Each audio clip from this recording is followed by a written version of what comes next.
Eradicate all evil.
Patay.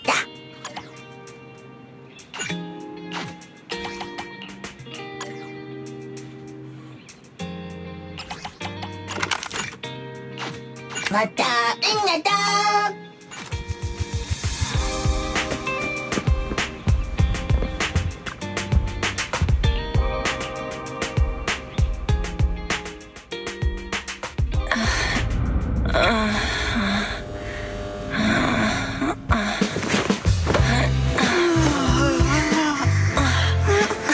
Lord Phaethon, this time let me. Vivian? Vivian?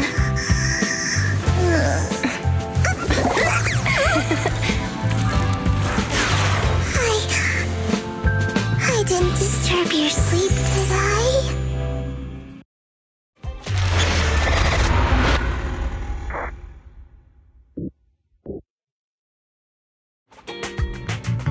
When I got here, the other Lord Phaethon said you were resting on the couch and just let me in. I meant to keep you company while you slept, but then I dozed off myself. I was going to sit here looking super cute, hands cupping my face. You know, like the #1 sleepy face I want to wake up to pose. I can't believe I ended up falling asleep myself. What sleepy face? What pose? No, Lord Phaethon. I was just worried that I had disturbed your rest. Just being able to see you sleeping peacefully is already the highlight of my day. No, my entire month. Though it is a bit late, but good morning, Lord Phaethon. You're here super early today, Vivian. Is there some— Mockingbird's death has stirred up quite the storm. I took some time to gather intel. It seems someone deliberately leaked the story that Hugo is an illegitimate child of the Ravenlock family, but I haven't found the source yet. Could it be Hugo's uncle, Hartman? Maybe he's trying to turn people against Hugo and Mockingbird by playing the illegitimate child card. I suspected that too. He could be using Hugo's background to make people believe Mockingbird is just another Top's pawn. To the upper class, Mockingbird may be insignificant, but it has a loyal following among regular folks. But after some digging, I was surprised to find that the public isn't turning on Hugo. They're actually starting to see him in a better light. Some people feel bad for him. Some relate to his struggles. And Hartman's the one getting all the heat. Public outcry against Hartman is growing, with many believing he murdered Hugo for his own selfish gain. Tops is hosting an industry summit this week, a responsibility usually handled by the Ravenlocks.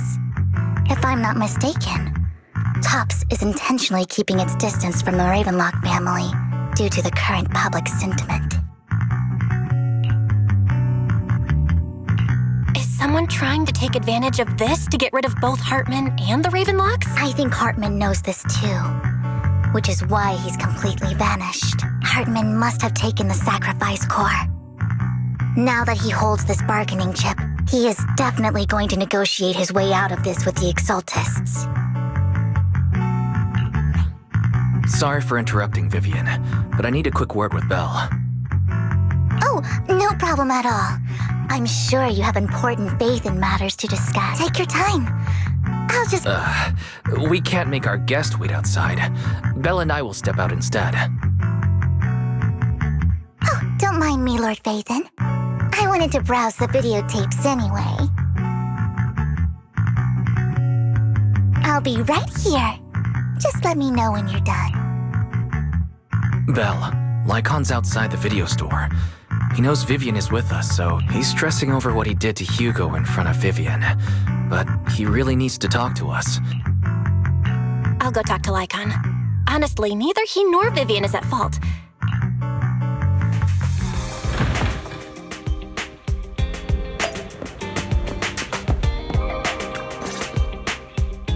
Good morning, Master.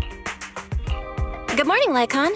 Wise mentioned you wanted to talk to us and Vivian about something? Yes, it's an urgent request from the mayor, one that directly affects New Eridu's safety. However, before we get into the details, as a former member of Mockingbird, I'm concerned about Miss Vivian. Hugo made many mistakes and betrayed the principles of Mockingbird, but I'm certain he didn't intend to put Miss Vivian or you in danger. I don't know Miss Vivian very well, and I was the one who took her companion's life. I might not be the right person to comfort her, but I hope she doesn't regret the choices she made or lose faith in the path she chose.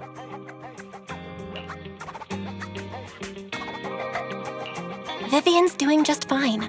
She's actually been gathering intel and has a clear understanding of where things... If you're really concerned, why not just talk to her directly? If you'd like to apologize, it should be... That's reassuring to hear. I trust your judgment. You've always had a sharp eye for people. Would you mind coming in with me? No problem. But I'll be staying neutral. As a proxy, I'm just here to make sure you have an open conversation. I respect that. Miss Vivian, I'm very sorry about Hugo. You don't have to explain anything. I'm also part of Mockingbird. Mockingbird stands on more than just gain, so it won't fall when fortunes shift. Hugo had his fixations and ambitions.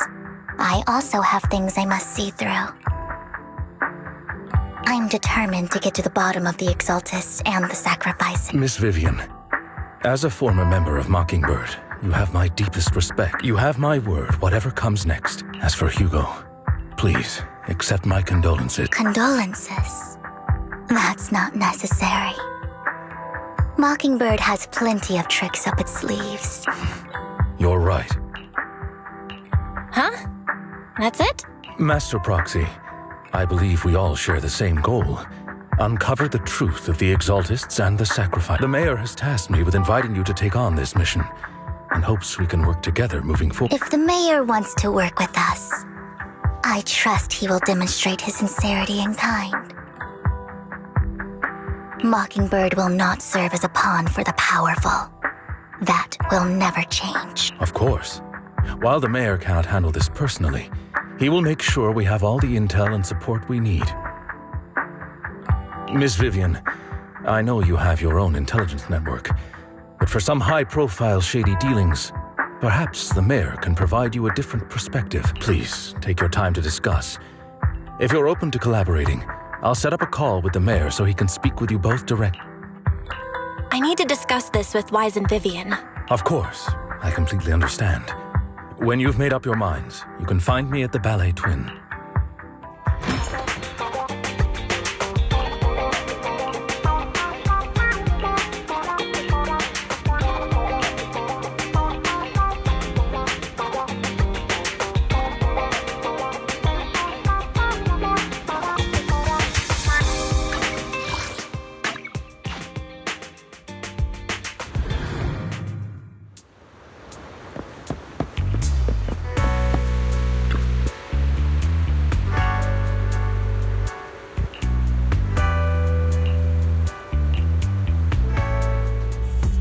I'll connect the call to the mayor now.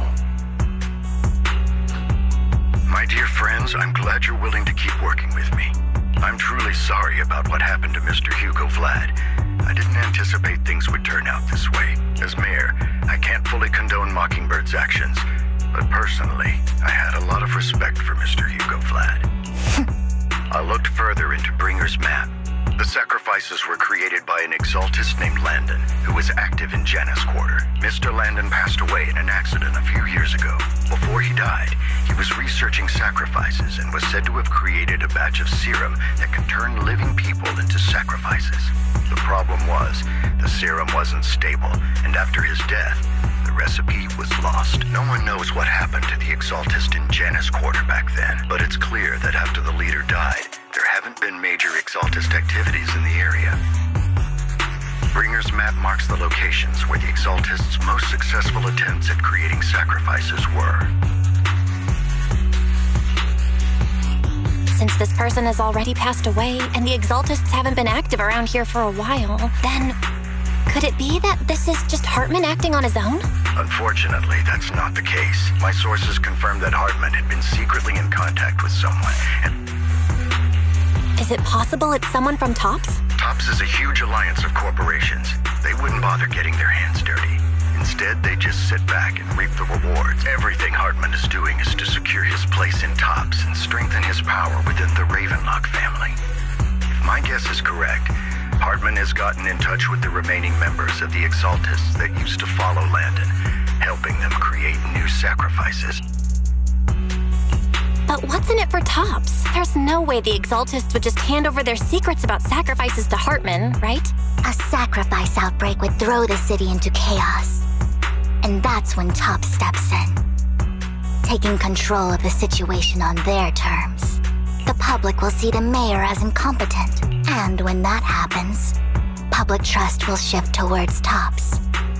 And Mr. Mayor, you might find yourself in an unfavorable situation.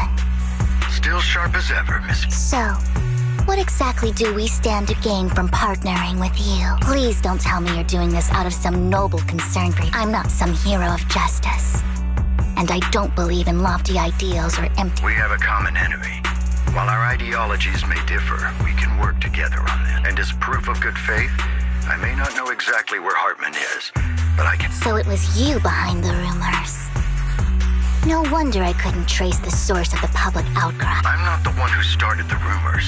I just helped them spread faster after they leaked. And I pulled a few strings to make sure the story painted Mr. Hugo Vlad as a heroic figure who was unfairly persecuted. As I said before, I had a lot of respect for him, and I'd be happy to clear his name. Now let me lay out my terms for collaboration. After looking into it, I found that the dormant sacrifice you discovered wasn't the only one. There are more places where sacrifices might be lying dormant. Too many eyes are on me right now, so I can't send my own men to deal with it.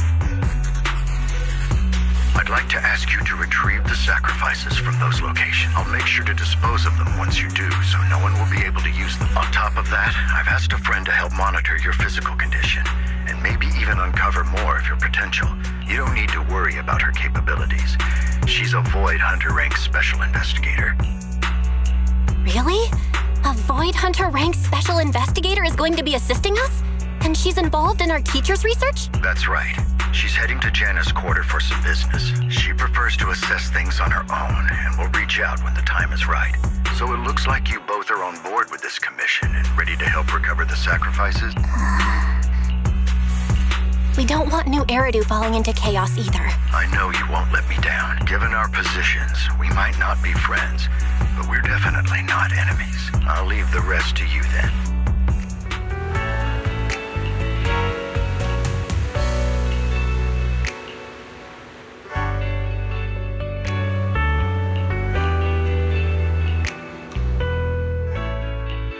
Eradicate all evil.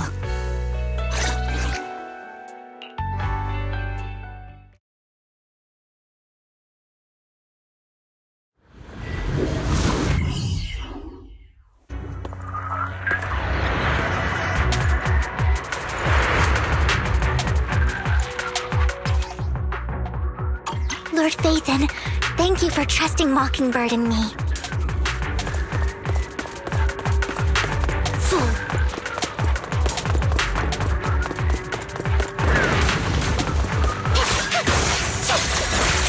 Ambush! You're filthy. Okay.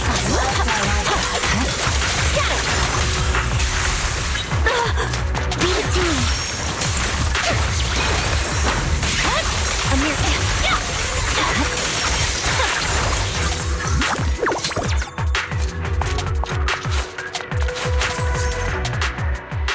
Has someone already taken the dormant sacrifice from here? Or did the Exaltist know?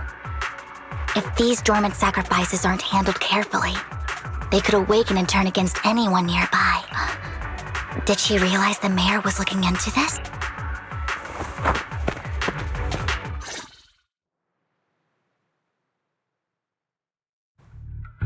Did Hartman just make up this intel to get a shot working with us at Tops? I've been walking around forever and haven't found a thing. The Ravenlocks have always been a shady bunch. No surprise they've gone downhill over the years. I heard they were pretty loaded back in the day. What kind of business did they run? No clue. On the surface, their businesses seemed legit, but... Probably something with the sacrifices. I mean, how else would he know about the dormant ones left around here for years? And he was so sure that even if those original sacrifices didn't work out... Backup plan? Well, that's beyond me. I just happened to overhear something while I was next to Mr. Edmund one day. What's Tops planning to do with all these sacrifices, huh? For research? Do you think we'll ever have a normal life in the Hollows? Don't ask questions you shouldn't be asking. All right. There's nothing here anyway. Let's leave the Hollow and report back on what we found. And we'll make it just in time to clock out for the fieldwork shift. Let's get out of here first.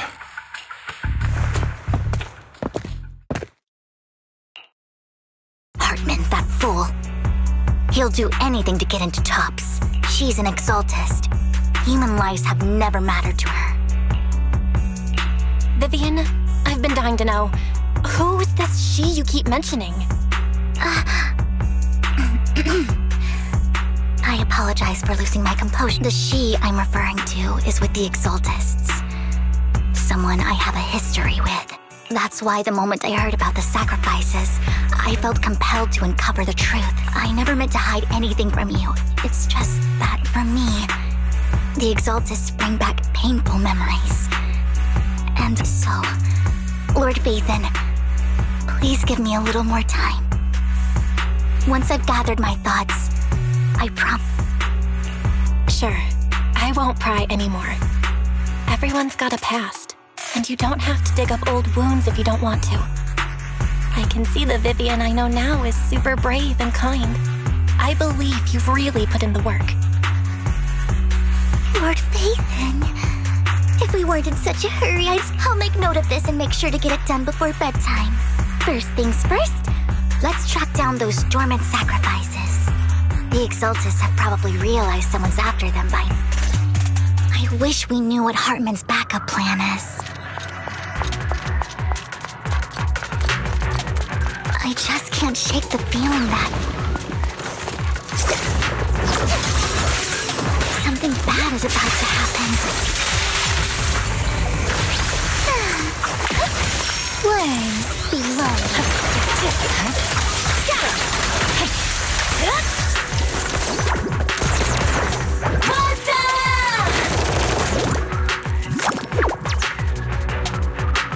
Hugo may have done terrible things, but he had his reasons.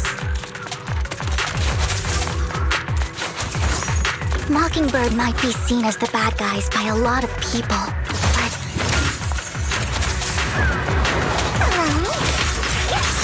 Don't touch. Ironically, joining Mockingbird is what put me on the right path.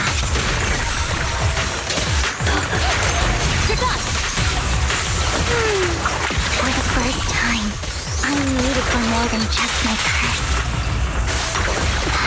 Nothing here either. Are we too late?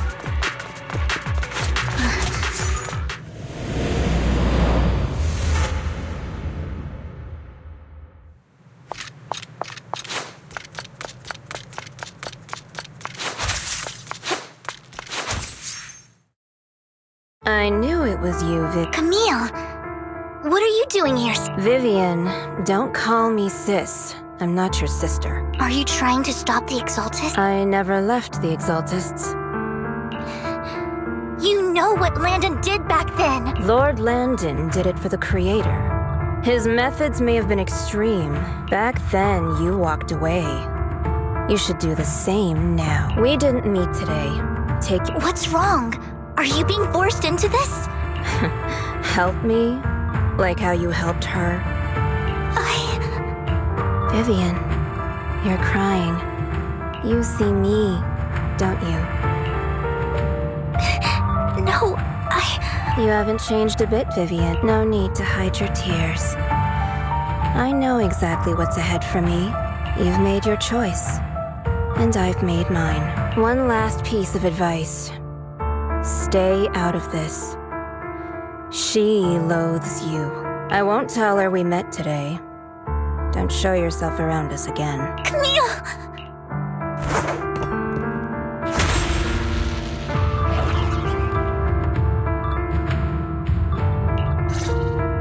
Lord Vathan, watch out!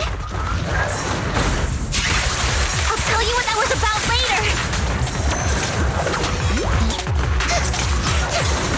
Let's take care of the ethereals first.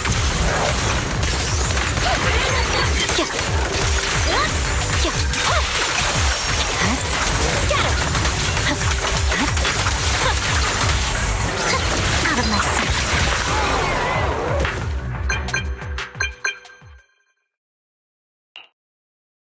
You two took longer than I expected. We searched the coordinates the mayor provided. Most of them were already empty.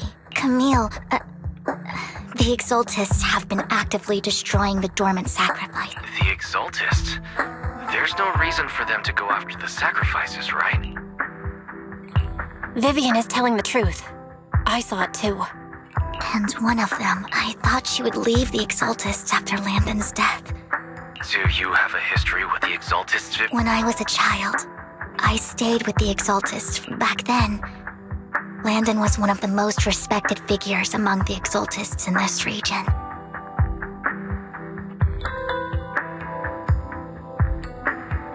A lot happened, and after Landon died, I left. I can't turn a blind eye to the sacrifices. I know all too well how many lives have been lost bringing them into existence. Ever since I learned a sacrifice had appeared in Janna's quarter, I won't let history repeat itself. That's why I asked Hugo to investigate, starting with the sacrifice core. Vivian. Please stop.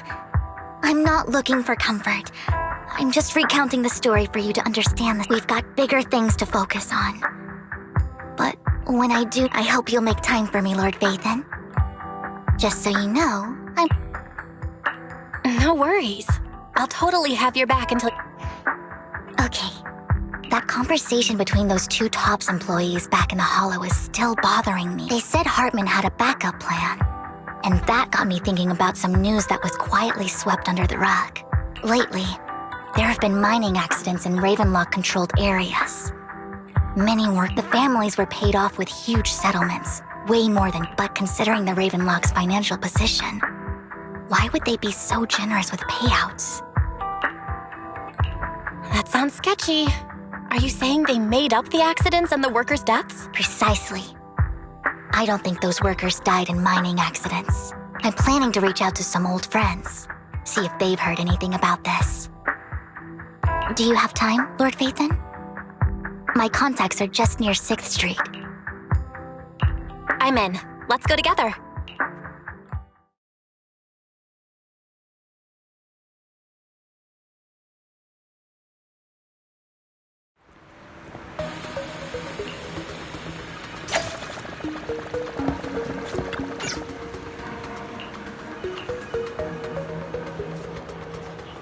An old friend of mine said she has some new intel.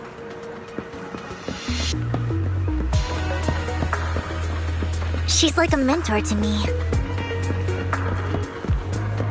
I learned a lot about data scraping on Internet thanks to her.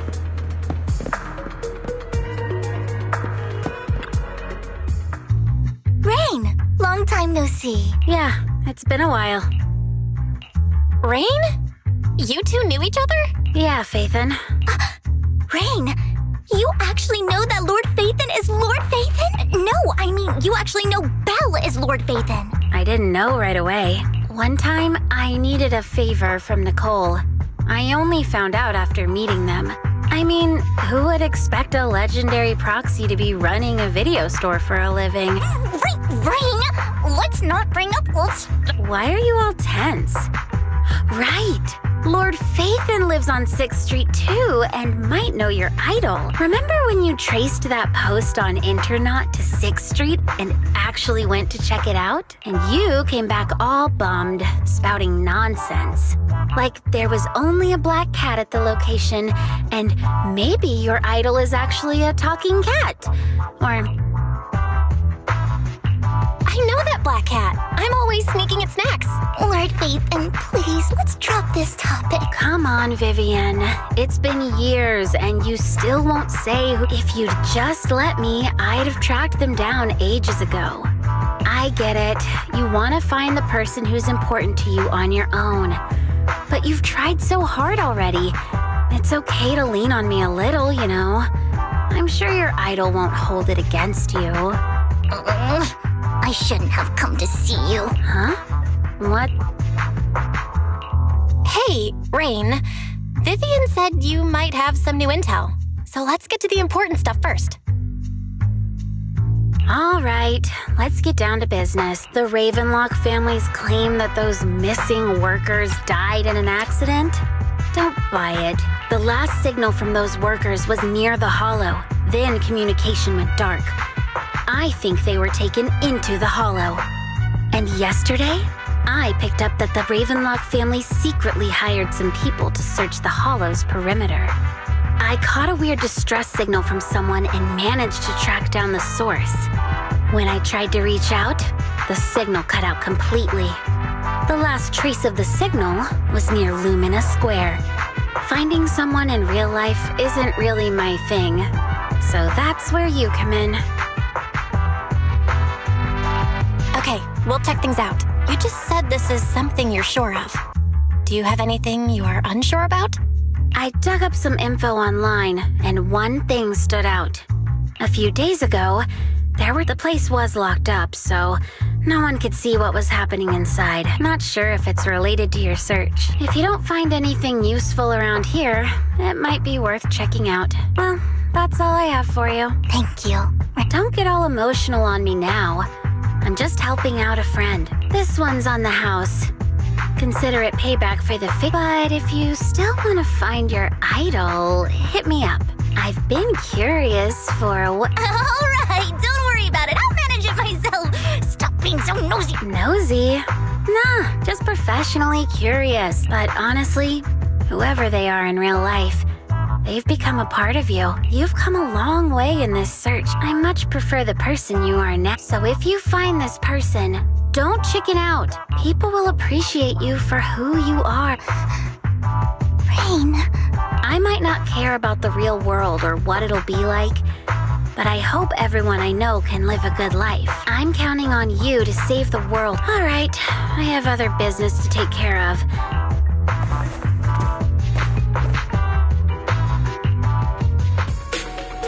Lord Phaethon, please pay no mind to what Rain said.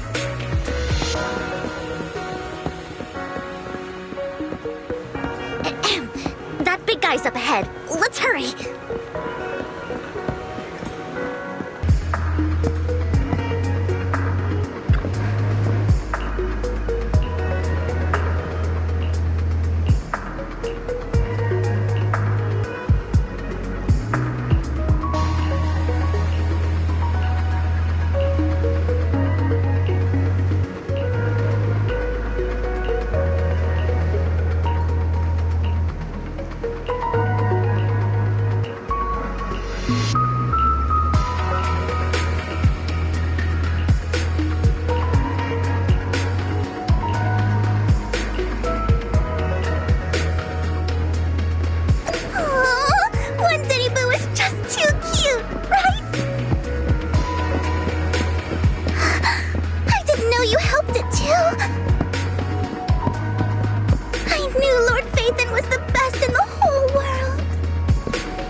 Don't take me back, please. I was wrong.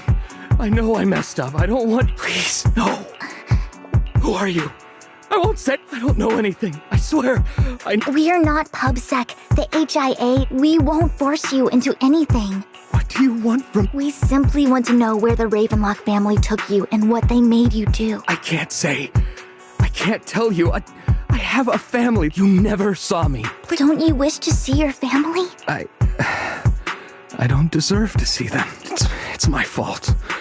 I was greedy. But your family must miss you dearly. No, it's my fault. It's all on me. I don't want to drag them into this. If the whole ship is sinking, no one on board can escape. I'm just a nobody. And right now, there's nothing I can do to change. If you care about your family and friends, now is your chance to stop the disaster before it's too late. Even a butterfly flapping its wings can send a tsunami surging across the ocean. No one knows how this will turn out, but if you do nothing now, the only thing waiting for you at the end will be regret. We're not here to turn you in, and we won't force you to confront them. I'll help you return to your family, but you must tell us precisely what happened. Hartman offered a huge amount of money, looking for workers to go into the hollow to guard something. The money was way too good. We all kind of figured something wasn't right. I thought it was just smuggling or guarding some kind of illegal ether resources, so after we sent in our applications, Hartman's men took us into the hollow. The first place we went, there was a strange box. When we got there, they handed us some pills, saying they'd improve our aptitude for ether. But after I took them, everything went fuzzy. When I woke up, I saw my coworkers dead in front of me. And there was blood all over my hands. They said something about me being a good experiment, moved me somewhere else, and locked me up. They wanted to inject me with something, but then a blonde guy found me, gave me a carrot, and let me go. So I escaped. It wasn't your fault that your coworkers died. You were just a tool in their hand. Do you remember the place they first took you? I only remember the first place was like a rooftop. I think it was on top of a tall building. What exactly was in that box? I'm not lying. Those pills they gave us, they make you hallucinate. I took just one and my mind felt like it wasn't my own. My memories turned into a blur. I'm telling the truth. I'm not trying to run from my mistakes. I know you're not lying. We'll arrange for your protection. You can rest easy and recover, and your family won't be dragged into this. Once this is all over, you will be able to reunite with them.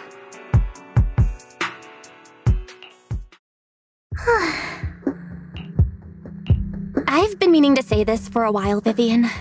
You're just so calm and decisive when things get tough. Totally different from the impression you gave me at first. Actually, I wasn't always like this.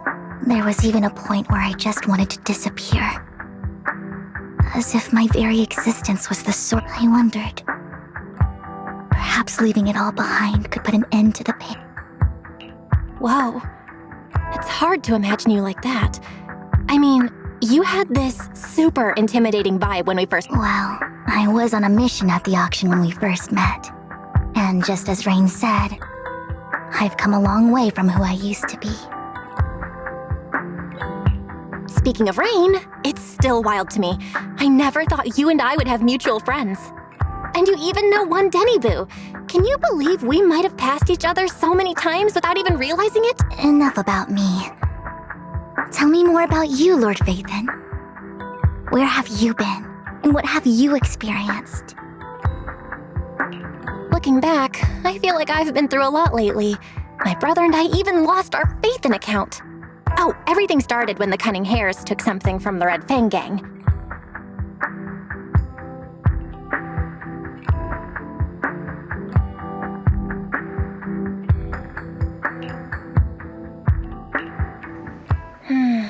I remember it should be around here. That store's been sitting in my favorites for ages.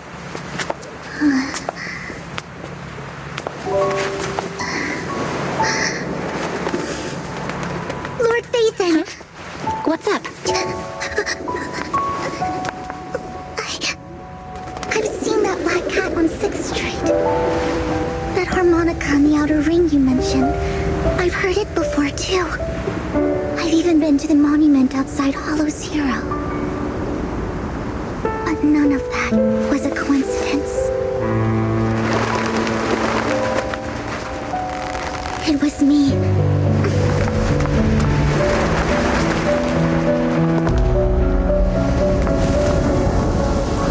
Following you, and now I've finally made it to your side. Ever since I was little, I had been seen as the bringer of bad fortune. I had traveled to many places and witnessed far too much misfortune. Every tear I shed brought disaster. I've heard too many curses to count. I loathed my tears as much as I despised my own existence. Wherever I stayed, tragedy followed. I had roamed too many places, and each time, it ended the same way. One night, I stumbled upon a post discussing me. Whether they knew me or not, everyone seemed convinced that I was the source of the curse. Some mocked me with cruel intent. Some wished I would vanish, and others speculated maliciously. It really seemed that my very existence was a disaster. In that moment, as darkness enveloped the city, I saw lights flickering to life all around New Eridu. So many lights. And not knowing where to go, I thought, if only I could disappear into those lights. I made up my mind. And right then, my phone rang. I decided to take one last look. I wanted to know who left me my final message from this world. It was you, Lord Vathan.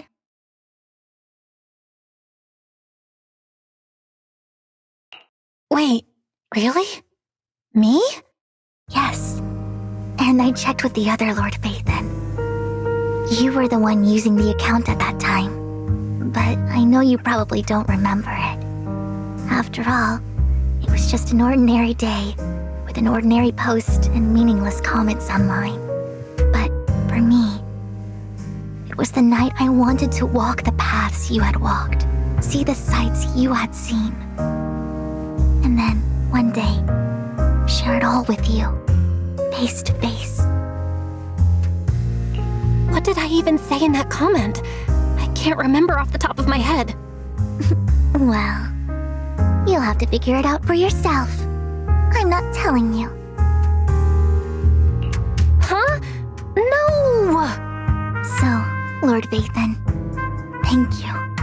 Not only for that comment you made that day, which was a silver lining for me, but also for giving me the courage to become who I am today. The Vivian standing right in front of you now. Lord Vathan, I truly like who I've become.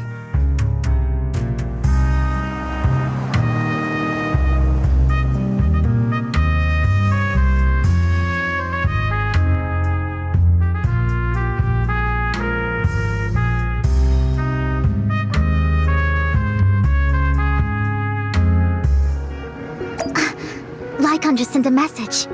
There's an update.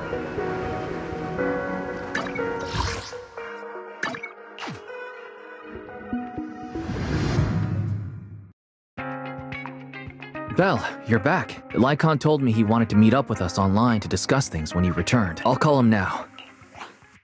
Master Proxy, Miss Vivian. The gentleman Rena brought back has stabilized and calmed down now. Based on his account, we've identified where Hartman is hiding the core. He also mentioned that Hartman plans to trade the core with a group of people. We suspect that this group consists of members from the Exaltist. I knew it. Now that we have the location. Precisely. We hope you can head to the location as soon as possible to secure the sacrifice core. We've got this. I have other matters to attend to, so I'll leave the retrieval of the sacrifice core in your capable hands. The mayor's friend that he mentioned before will also be assisting you this time. The target coordinates have been shared with her, and she'll meet you there. Please ensure your safety. And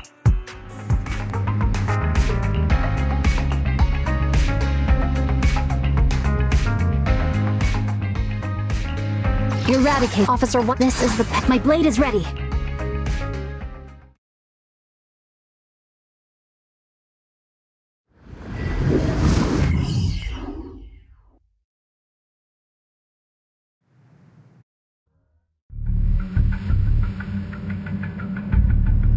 Where's the sacrifice core? Camille, you really think I'd stroll around with something this important? Plus, even though the Ravenlocks and the Exaltists have been working together for ages, I'm the one offering the sacrifice core here.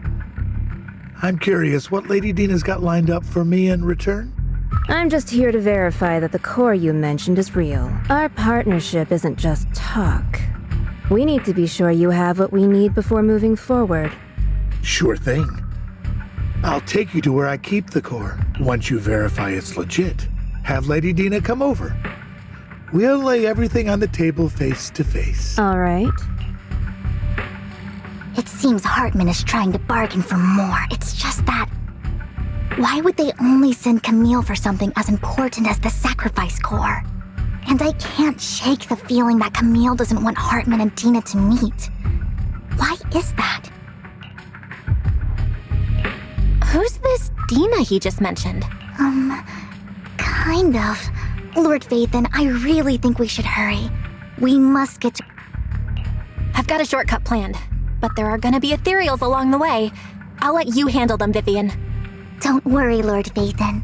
You're incapable...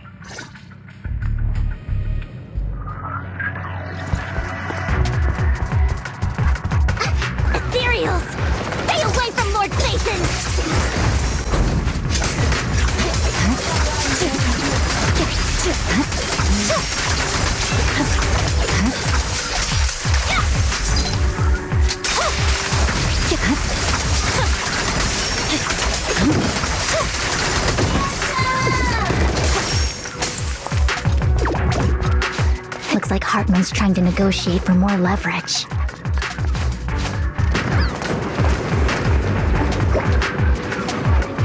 Let's get out of here before we're spotted.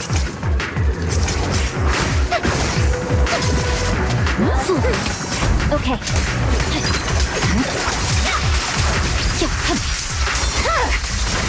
Let's keep moving, Lord Dathan.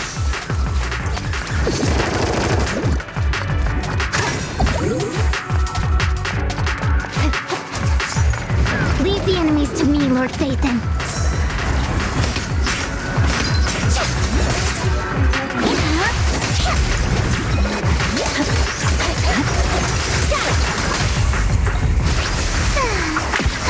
Keep your filthy hands off. Fine.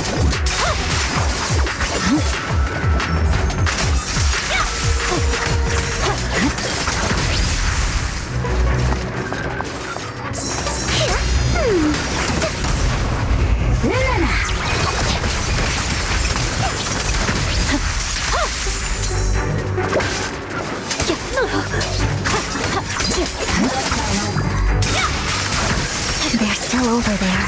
It looks like they're arguing.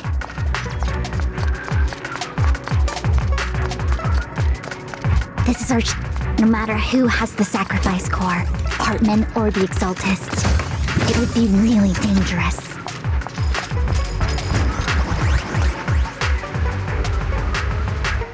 Hand over what's in the box. Or we do this the hard way. You sure talk big, little girl. Let's hurry and secure the sacrifice core. Lord Vathan, the box is empty.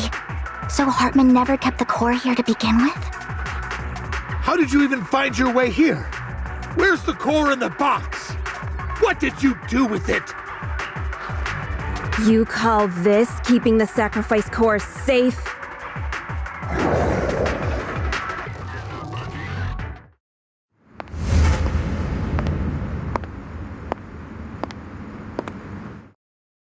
Vivian, it's been... Dina!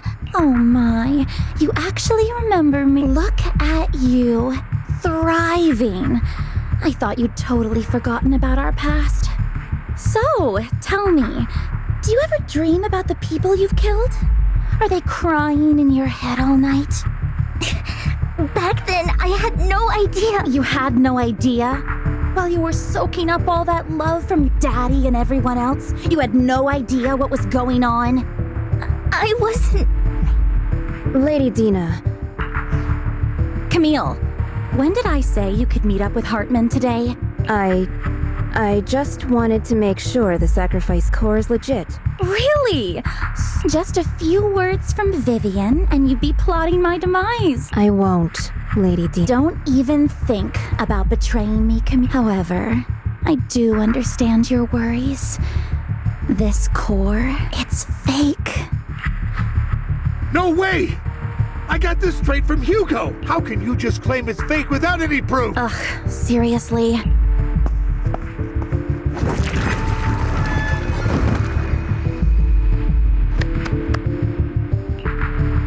The sacrifice core can max out the ether particles within human bodies in no time at all. But look at your little subordinate. How uncouth. He's making noises like some animal. The masterpiece Father made for the Creator isn't this worthless piece of junk you're holding. So, the real core. Vivian, where do you think the sacrifice core is really at? I don't know. If I knew where the real core was, I'd destroy it without a second. Dina, you understand what the sacrifices are. And you know those who were blessed should not have to endure such horrors. Oh? They shouldn't have suffered those horrors. Weren't you the one who decided if they'd be blessed or not? If it weren't for your tears, how would they have encountered such misfortune? How self-righteous, Vivian. It was you who brought disaster on them. Landon just needed an excuse. He needed someone to blame, whether I shed tears or not.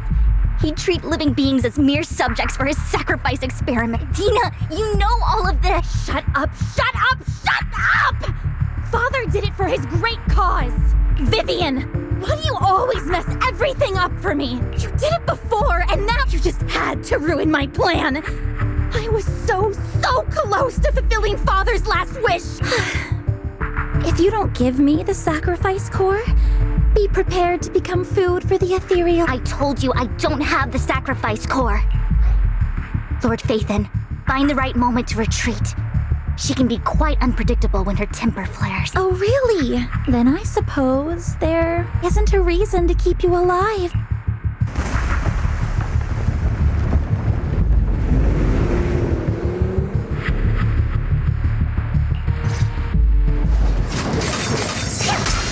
More ethereals are coming.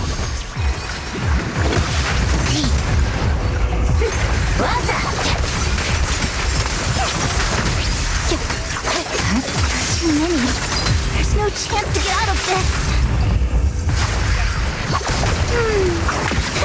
Who dares get between me and Lord Phaethon?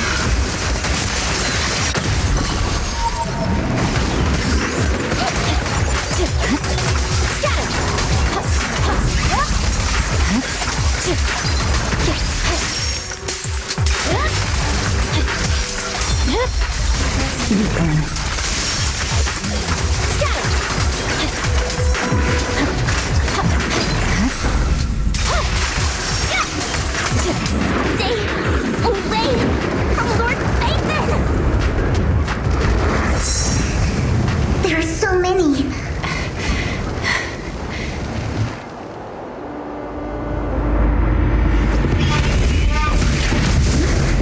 It's ink.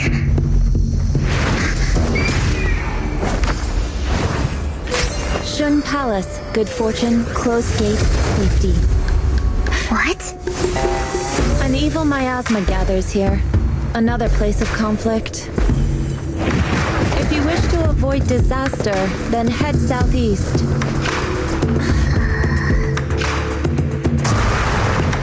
Now! Thank you.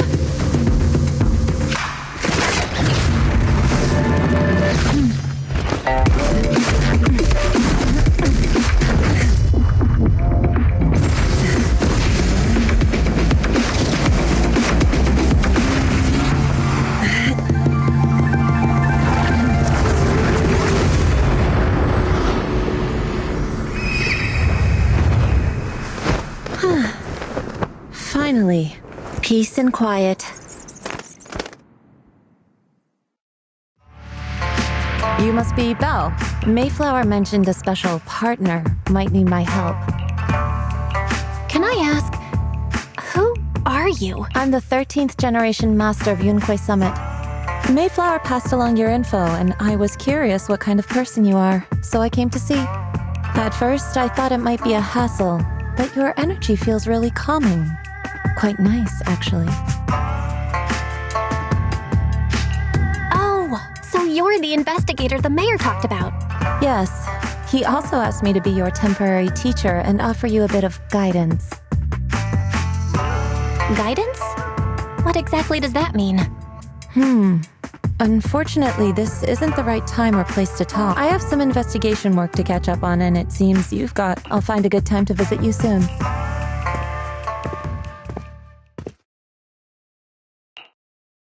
I'm so sorry, Lord Phaethon. I'm just not feeling very well. I think I'll head back for now. I'll investigate the sacrifice core and reach out once I find something. You definitely need some rest. Let's get out of the hollow.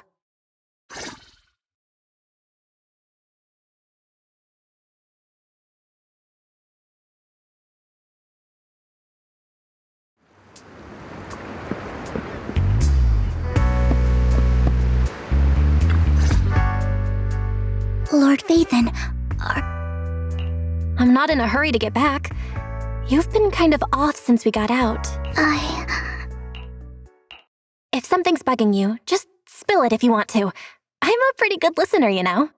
I didn't mean to keep my past from you, Lord Phaethon. When I was little, people thought I brought misfortune, so no matter where I went, no one wanted me around for long. Then, one day, Landon adopted her. I met Dina, who was so kind to me. She told me her father, Landon, was a great man, who'd one day make everyone stop fearing the Hollows, so all life could live freely inside and outside of them. Dina helped Landon pick people for the blessing, and everyone in the Exaltists respected her greatly. Those who received the blessing would have a better ether aptitude, allowing them to enter the Hollow freely without fear of set. Back then, Dina would chat with me every day, always about the Exaltists and her father, but things between us shifted when Landon asked me to step in for Dina. Landon told me I didn't only bring misfortune, and that if I listened to him after that, he'd take me to meet people, and if I shed tears, he'd give them a blessing medicine. Those who got the blessing could dodge calamities. At first, I was ecstatic, thinking I could help others. I shared my joy with Dina, but that was when she started to pull away from me. The blessing medicine. Please tell me that wasn't the sacrifice serum Bringer had? Yes. To be precise, it was an early version of the sacrifice serum. The medicine Landon developed could boost abilities quickly, but also sped up the development of ether corruption. In the end, most people turned into ethereals, and a few became sacrifices.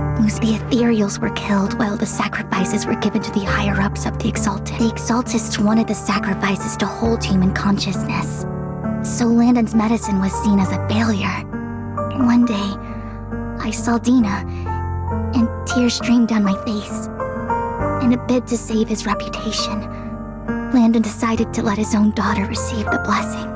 I had always thought that getting the blessing was a good thing, until I saw terror in Dina's eyes that day. That evening, I broke Landon's rules for the first time and followed him out of the Exaltists. I trailed him to the Hollow, where I witnessed someone who had been blessed becoming corrupted. In the end, that person became an ethereal. Then, without hesitation, Landon killed him. Before Landon returned, I went back to the residence and snuck into his study. And there, I uncovered the truths I just told you. And just a few days later, it was time for Dina to be blessed. I wanted to save her and stop anyone else from getting deceived. So, that day, I told everyone present that Landon should be the one to receive the blessing. At first, Landon argued, and no one believed me, but in front of them all, I looked at him and let my tears fall.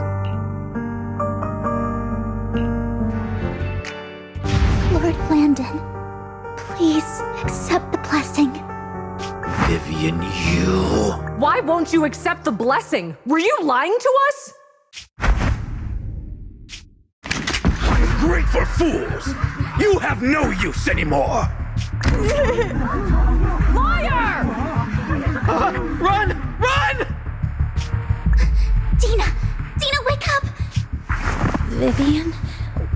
What's happening? Listen to me. Lord Landon's so-called blessing isn't... Father! No, I was just... Mom, I want to go home. It's got nothing to do with us. This is just what happens when you don't accept the blessing. Vivian, was this you? Dina, I just didn't want you to accept the blessing. Everyone who does ends up... I just don't want to lose my father. You knew? If you... He's my father. He's all I have. Stop being self-righteous, Vivian. I thought once Landon was gone, Dina would leave the Exaltists. I never expected her to continue his research, or that Camille would stay. Camille lost her entire family in a Hollow disaster, so she's always supported the Exaltists. She's not a bad person. She's just someone searching for hope. She joined the Exaltists very early on, and even watched Dina grow up. That day, she was just so desperate to save Dina that all these years she's been following Dina, taking care of everything out of guilt, I think. But I didn't just fail to save Dina. I see misfortune approaching, but I can never change its course or avoid the bad ending. Maybe I really am a bringer of misfortune. No way. You're not the one bringing bad luck. Whatever went down with the Exaltists, Landon used you. As for Dina and Camille, they know the truth, and they just made their choices. The Hollows and the disasters they caused took more than just their loved ones. But not all survivors cling to obsession and hatred like they do. Lord Phaethon. You need to believe in yourself. You're currently resolving the sacrifice crisis with your own effort. I remember you saying you really like yourself now. So what's changed? Yes, that'll always be true. Thank you for listening to my story today. Years have gone by, but I've never had the courage to face all this. Maybe Dina and I were meant to meet today, so I could finally spill it all out. It lightens my heart a little. Lord Phaethon, you truly are a wonderful listener. Whenever you're feeling down, don't hesitate to come to me. I will. It's been such a long day. You must be exhausted. I'll track down the location of the sacrifice core and let you know what I find. Good night, Lord Phaethon.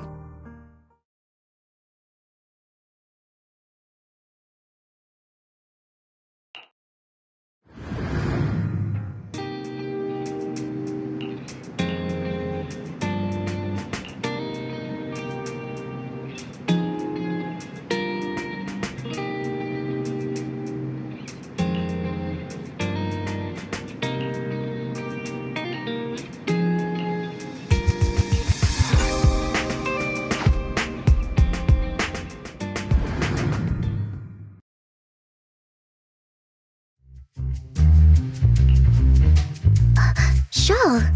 I didn't expect you to be working here. I was just covering someone's shift. The screening here is super strict, and I was afraid the supervisor would realize I was new and subbing for someone, so I happened to bump into this guy. Then he logged that footage into the tape he brought. Later, I found that part of the footage had been wiped. Blonde, wearing a hat. Do you know him? I think it's him. If it were Hugo. I think I know where he would hide the tape. Thank you, Shaw. You were great!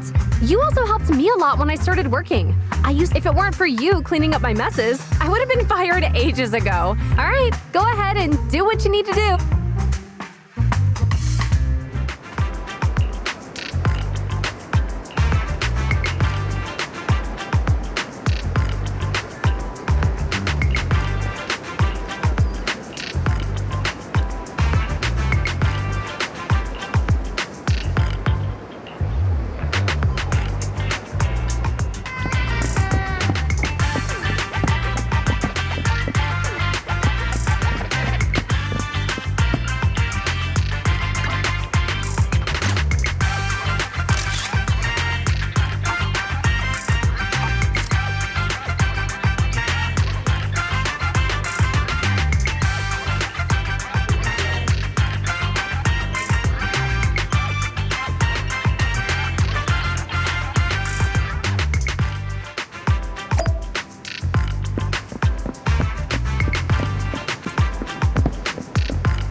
If I'm not mistaken, you and Vivian share the same goal.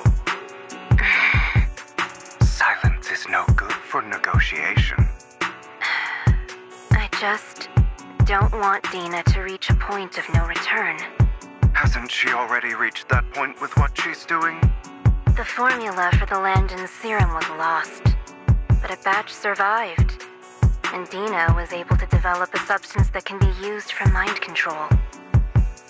She's trying to combine the two to make sacrifices that would obey human commands. If the dormant sacrifice and the remaining Landon serum are destroyed, we can put an end to this. Dina's concoction can't create sacrifices on its own. And the sacrifice core? That belongs to the creator, not her. Although I find Landon's methods despicable, I can't deny that the Exaltists and the creator are leading us in the right direction. I just don't want Dina to spend her life trapped by her father's mistakes. I mean, no offense, but I find your protectiveness rather weird. I will confirm the location of the dormant sacrifice and find the chance to relay the information to you. I do not want any of my people to be going into danger. As for the sacrifice core, I can only guarantee that it will not fall into her hands. As for how things will ultimately play out, the creator will guide me.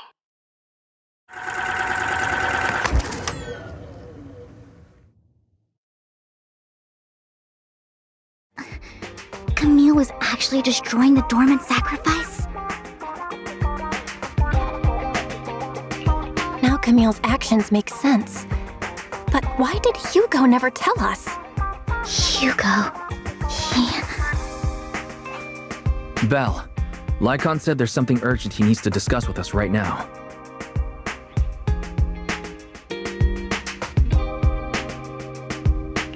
All right, let's patch him in. Master Proxy, I apologize for disturbing you. We have just learned that the Ravenlock family will host a banquet tonight. This banquet is rather special, as they're allowing members of their family to invite business partners to attend. With Hartman at the center of controversy, there are many members of the family who are eager to use this opportunity to replace him. The mayor has been spreading rumors of a young tycoon who inherited a sizable fortune and is looking to partner with a person from an old and influential family. This information has lured a young man named Burton from the Ravenlock family. So, you want me to pose as this tycoon and use Burton to infiltrate the banquet? Correct. And Hartman's study is also located within the venue. I see. Hartman's study might hold valuable information. So, what should I do? You can attend as her +1. +1? Lord Phaethon, please go with me! Master Proxy, it seems Miss Vivian requires your presence, so... Yes, just your presence will help me immensely! All right, then let's go together. I'll send you the time and place for the meeting with Burton. If you encounter any danger, please evacuate immediately or contact me for backup. I hope everything goes well for you tonight.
Miss Banshee, I believe I've shown you my sincerity. Sincerity? My presence here is a show of sincerity. If we're to work together, Miss Banshee, you should drop your pretense. I am well aware of the ways of the Ravenlock family. If I were to come empty-handed, I probably wouldn't even be able to make it out the front door tonight. Since I agreed to come with you, and even brought along my most precious companion, does that not show my deepest sincerity? No need for such an off-color joke. Our door is always open for those coming or going. We both know what's what. I know far more about how the Ravenlock family made their fortune than I am also well aware of why Hartman, despite such a massive scandal. Oh? Exaltists, blessing, sacrifice, Landon. Where would you like me to start? How did you know that? No, who are you? If I'm not mistaken, it's about time the banquet began. My companion and I are practically famished. Perhaps when we've had our fill, we'll remember where the sacrifice is hidden. You know where the sacrifice is? So, can we go get something to eat now? And I'm also looking forward to receiving a special dessert from you. We can discuss what you wish to know while... Of course! I wouldn't let such an important guest discuss matters on an empty stomach. As for dessert, I will prepare it myself, and I guarantee it will satisfy you. I'll come find you later. I wish...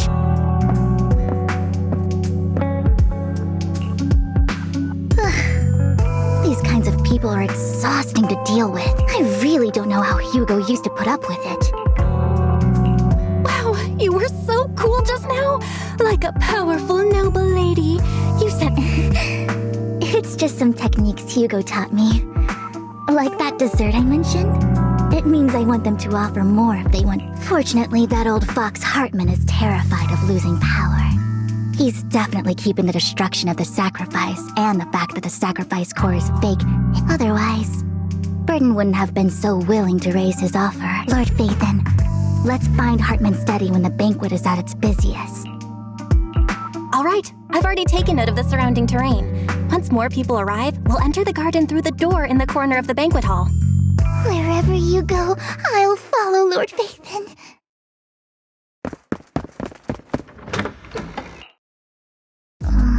Isn't this going a bit too well? Perhaps we're just lucky? Plus, their security measures outside were some... However, just to be safe, I'll call Lycon. Let's check Hartman's recent correspondences for clues. I still have concerns about the Right. Though the core he gave Dina was fake. Then let's split up.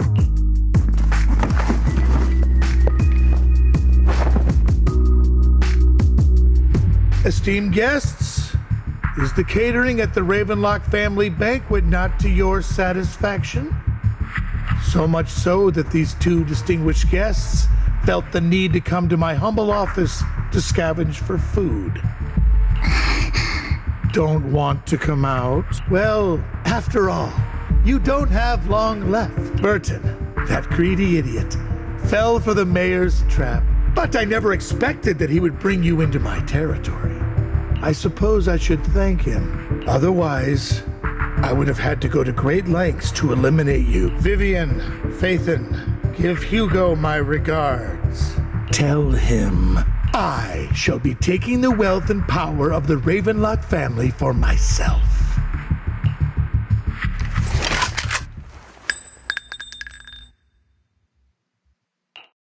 Bullet!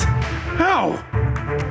Dear Uncle, why must we be so distant? You can just tell me what you want to say directly. Hugo! Impossible! You're... Uncle, you must know a Ravenlock will never stop until they get what they want. Did you really think I would be defeated so soon? When I have yet to trample you into the dirt. You filthy bastard! You only know how to resort to these petty tricks! Petty tricks? Perhaps you'd like to know what I managed to accomplish using this faked death of mine, my dear uncle.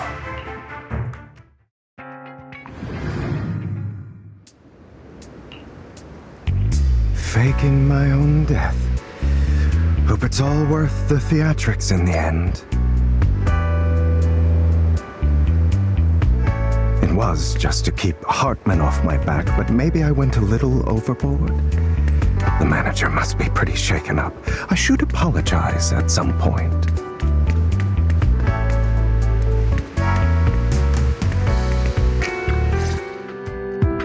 You're taking longer to rest than I expected.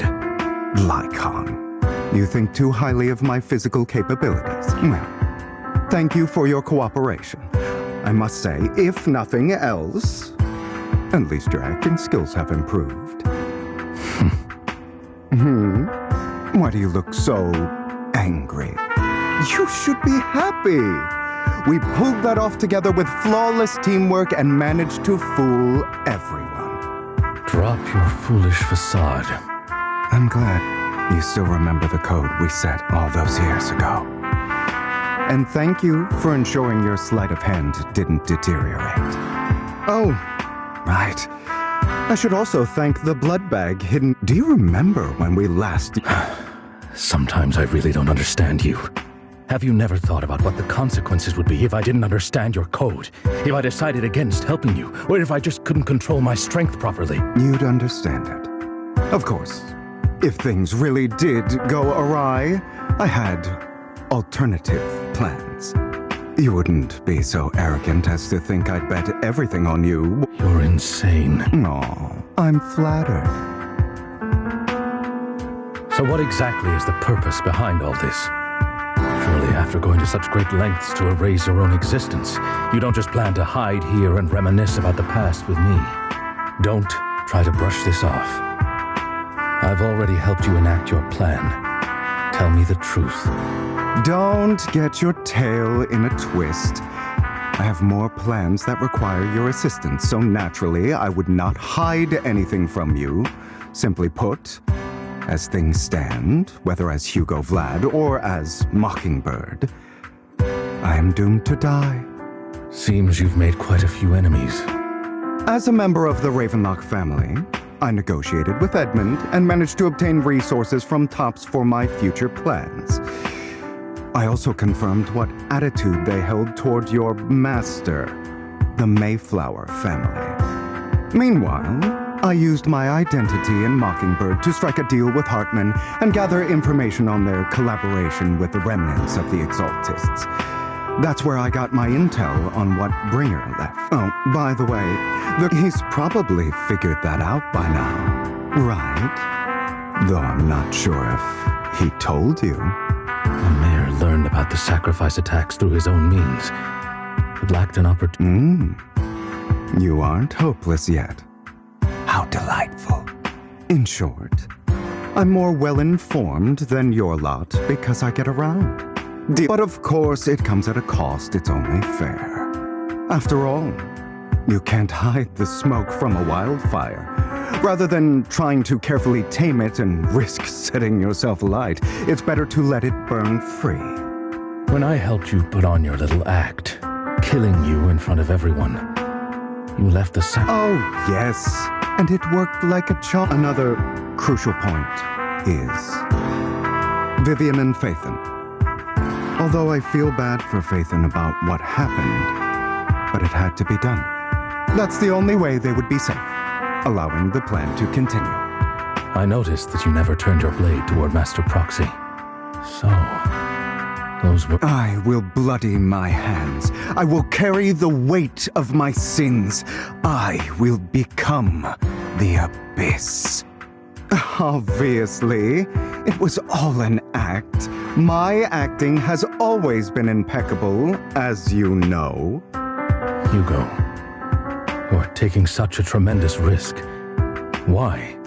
Would you believe me if I said it's for justice? But unfortunately, it's not. I want revenge on the Ravenlock family. And I will make sure that despicable excuse for a human being, Hartman. Of course, I also promised Vivian that I would help her investigate the whole thing with the Exaltists. That's all. You don't look too good. Is it your wounds? No.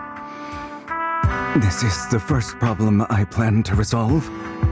Lycon, do you have a place that is sufficiently discreet, quiet, and can take a lot of damage?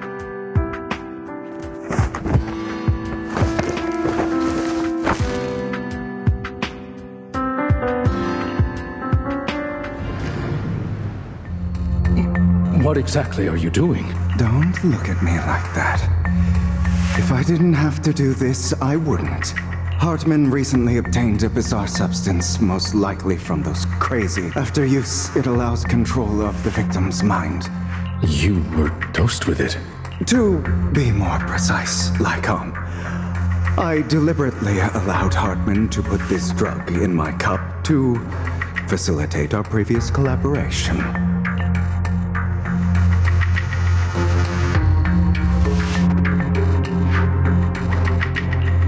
After finding out about it, I quickly found someone to help analyze its composition. The good news is he gave me a very low dosage, perhaps because he was afraid I might notice. There's a different medication that can delay its onset, preventing me from actually being under his control. I simply need to put on a show in front of my dear uncle. The bad news is that currently there is no antidote. When I delay those effects, however, they will accumulate and erupt when my body reaches its limit. It may even break my mind. And that's exactly what's happening now. I need to endure those accumulated consequences. So, I will lock myself in this room. I've tied my limbs to prevent me from smashing this place or accidentally hurting myself.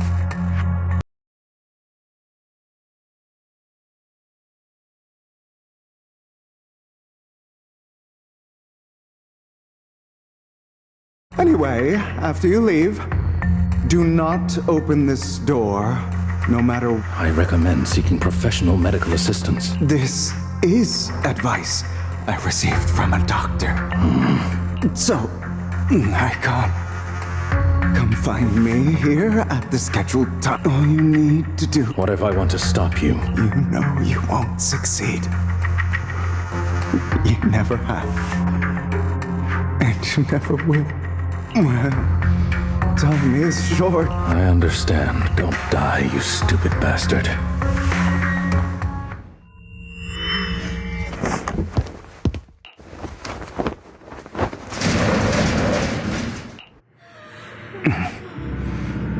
Is this because the side effects haven't worn off yet? Lycon's late. I'm surprised. Or is something wrong with time itself? Looks like someone's over there. Might as well go ask.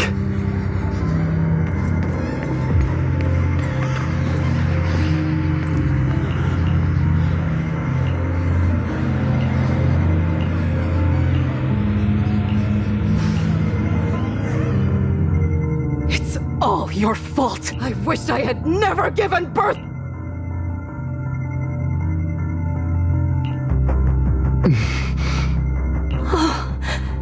Everything will get better if you just die, right? If you die, he'll come back. We'll have another, more perfect child. One who will inherit the Ravenlock family bloodline. Then I'll be able to escape this pain.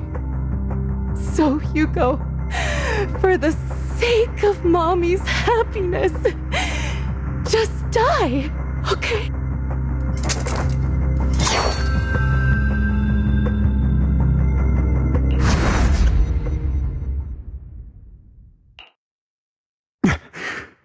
So, that's because you don't want to wake up again. Who are you? I am you, hidden deep within your heart, your most true self. You want to kill her, don't you? Your so-called mother. Every time she beat you without reason, when she tried to gouge out your... Why not admit your hatred? As you are, you can hunt her down and make her pay for the living hell of a childhood she made you suffer.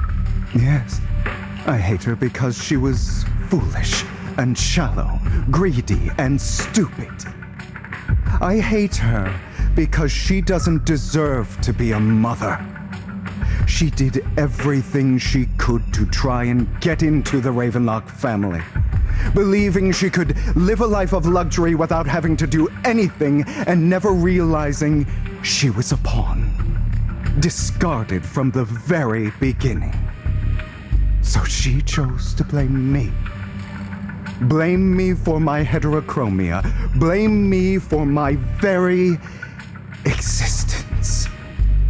But I won't kill her, because I know it won't change anything. She was incapable of loving me. Have you been brainwashed by that dog?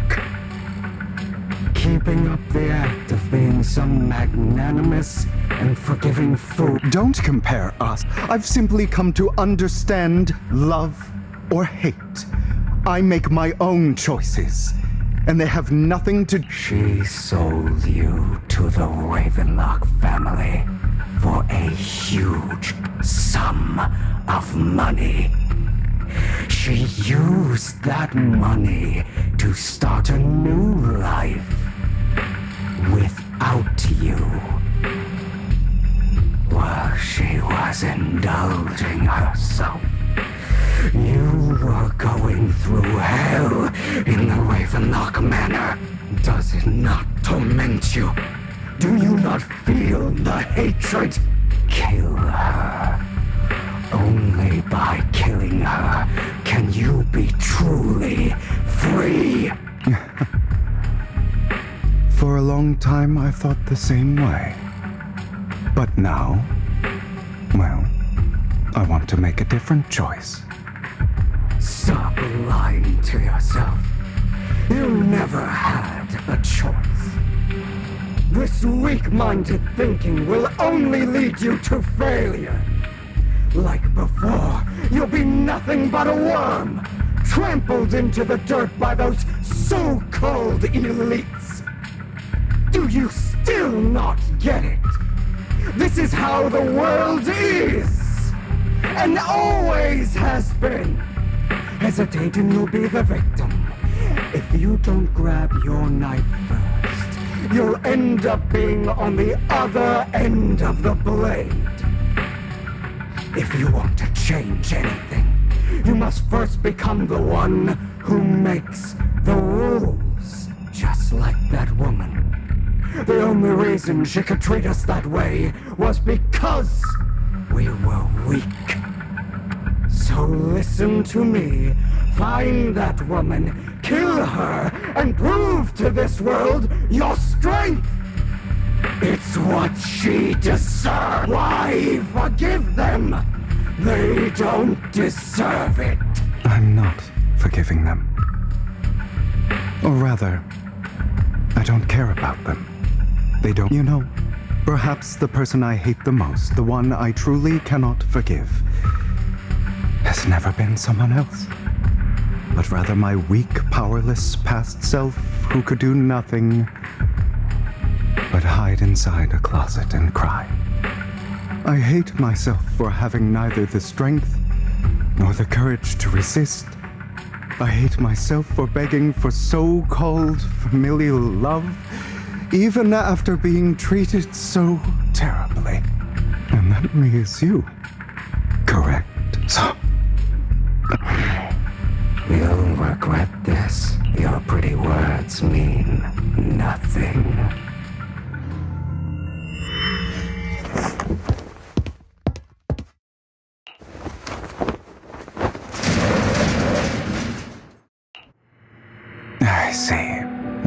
still an illusion. I wonder who's going to show up this time.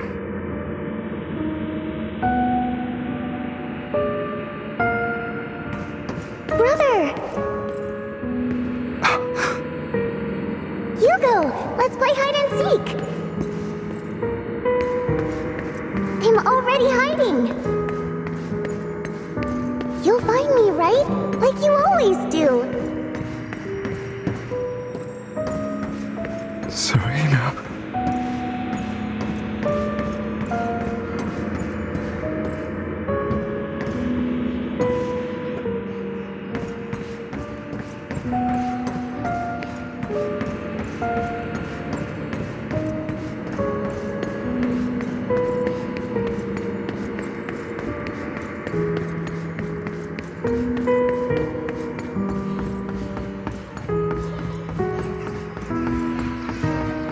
You're looking in the wrong place.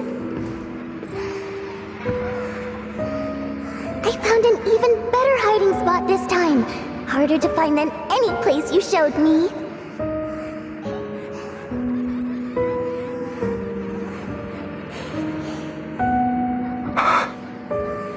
Hey, Hugo. Do you ever wonder why I had to die? It was because of me. That's right. It was because of you. It's all your fault. If only you didn't exist, I wouldn't have had to suffer.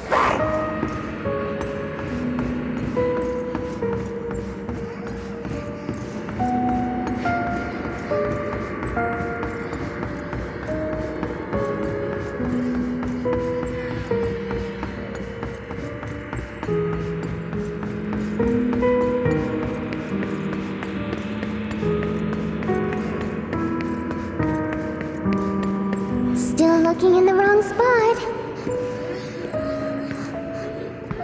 I can't believe you still haven't found me after all this time.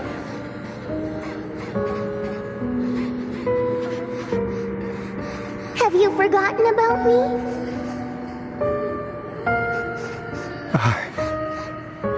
I haven't forgotten. It's okay. I'll forgive you.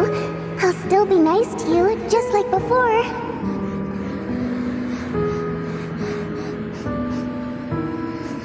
I was the only one who was ever nice to you, wasn't I? Yes. Then tell me, why do good people always suffer? Why is kindness always punished instead? Tell me, Hugo, why?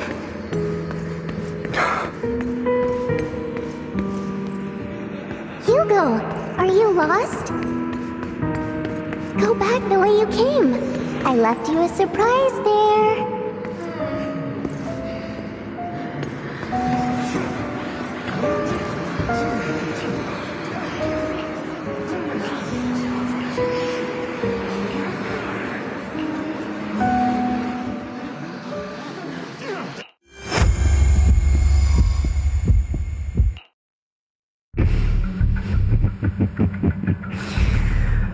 I told you that you would eventually return. I told you. I am you. The side of you that you've always tried to deny existed. Of course. Yes. Your half-sister. And the only child in the Ravenlock family who was kind to you. Unfortunately. It was her kindness that led to her untimely death.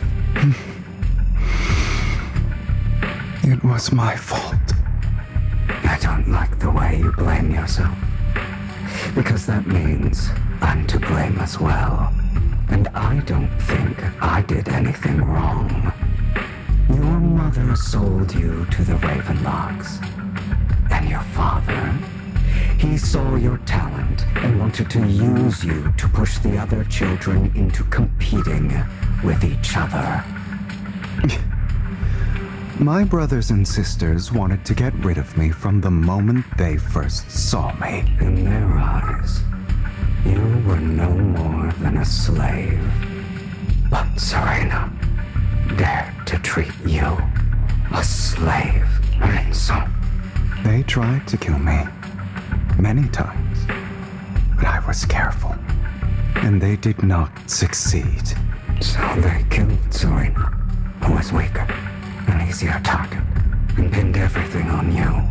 Serena died in your place. Those cruel brats thought that by reporting this to Father, they could use it to get rid of you, a rival who threatened their positions. Yet, not only did Father not blame you for the incident, he praised you for it.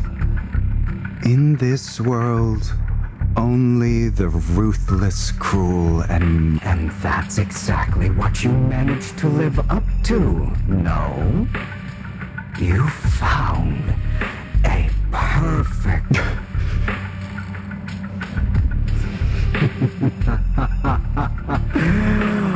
Oh, you should have seen the expression on your face back then. Oh, great. I don't remember that. Here you go again, trying to deny your desires deep down inside. You've always wondered, asking yourself why these evil people never got the punishment they deserved. Why the world is so unfair. Don't you want to rip them to shreds? Just like that day when you beat that boy's face into the dirt until he was barely recognizable. His disgusting blood staining your fists. Recall your exhilaration, your cathartic release of rage, that outpour of hatred. That victory belongs to you. You deserve it. Those brothers and sisters of mine are all dead. I cannot take revenge against the long deceased. They died by Hartman's hand, dying in the power struggle to become the Ravenlock family's heir, rather than by our scythe.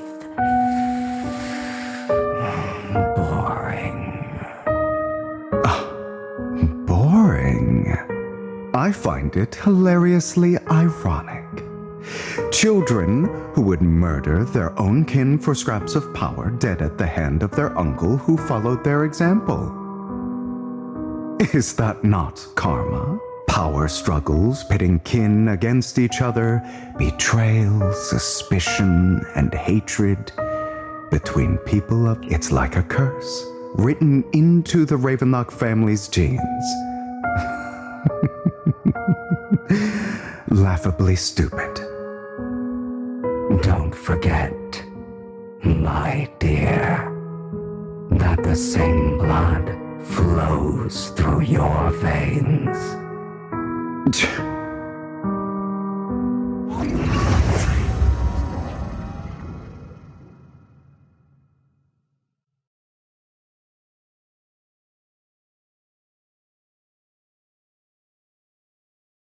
That's right, my dear nephew. No matter how much you deny it, the blood of the Ravenlock family flows through your veins.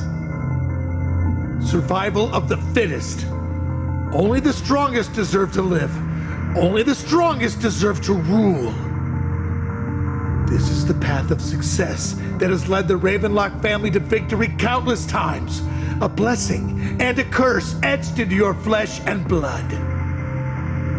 As long as you live, you'll never escape the mark of family.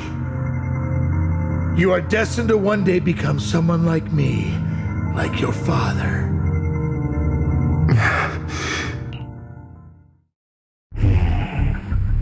Is that fear I sense? I can see. I won't become like like my father. Never. You won't become a failure like him. So relax. Our power eclipses him, and so does our ambition. So, do not deny your own desires. Do not resist your own ambition. This is the talent you were born with. The best gift fate has ever given you. Admit it. Deep within I am that spark.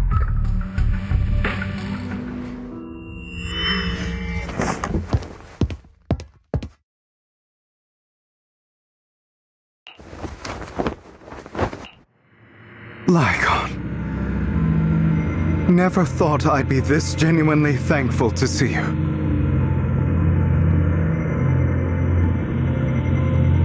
Seeing you means this never-ending nightmare is finally over, right?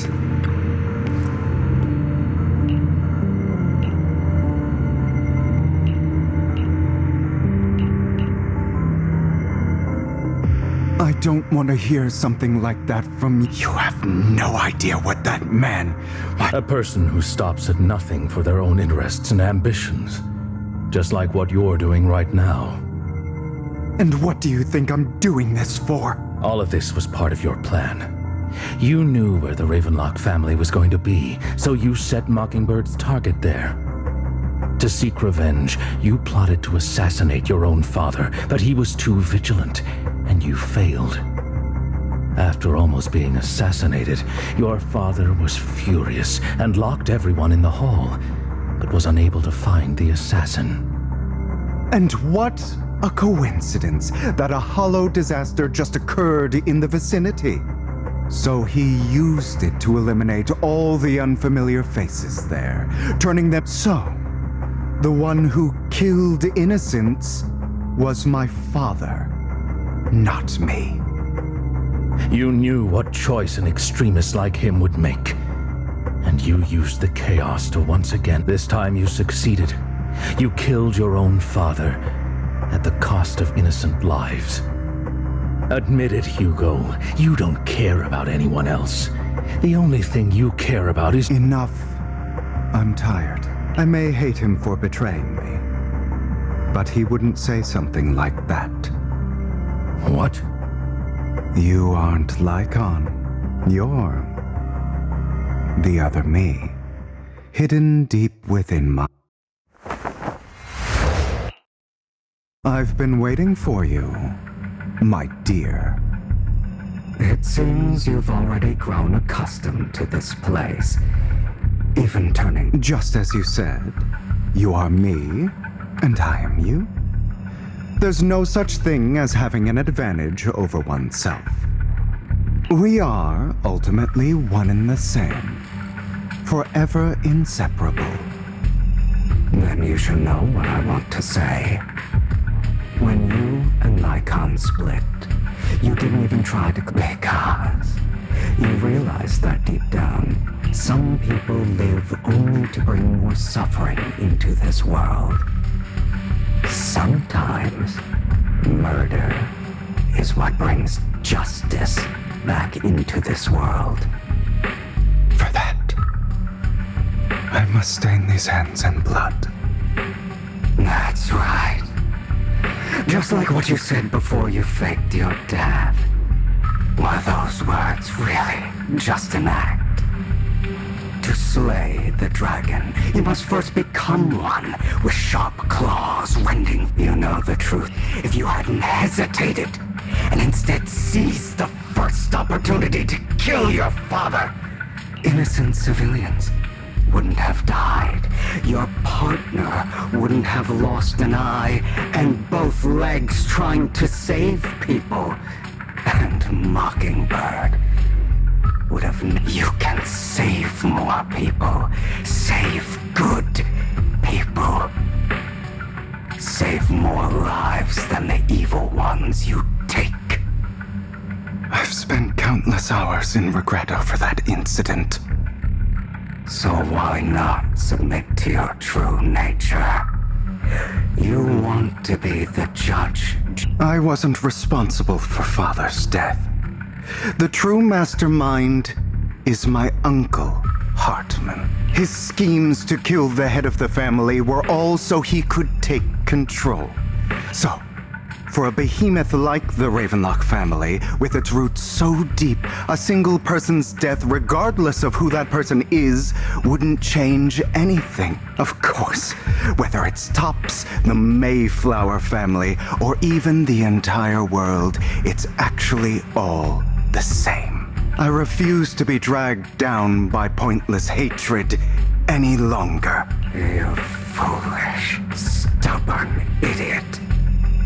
Do you understand the power of hatred? Have we not come this far precisely? Or are you going to follow Lycon and Jack's twisted logic? Otherwise, why would you hide this whole scheme of faking your death from them?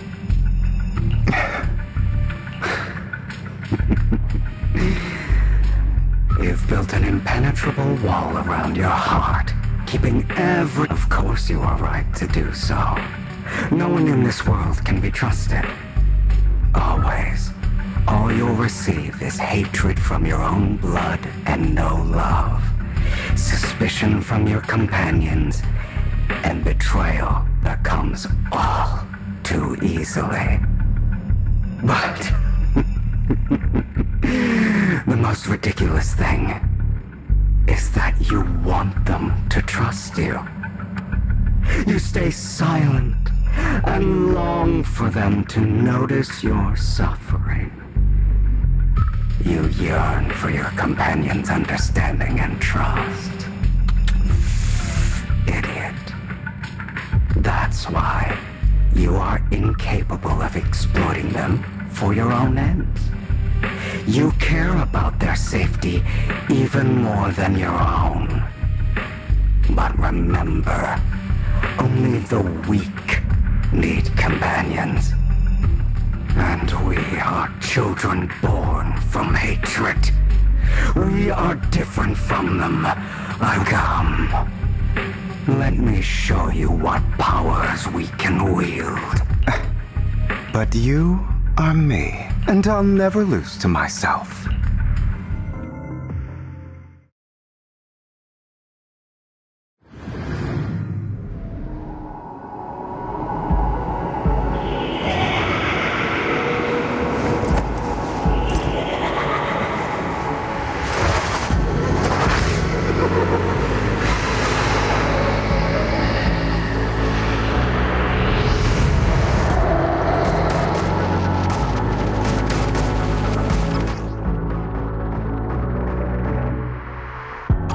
Think about all the injustice you've suffered.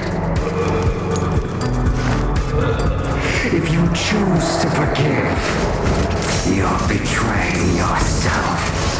You know that. Letting you consume me would be the real betrayal to myself.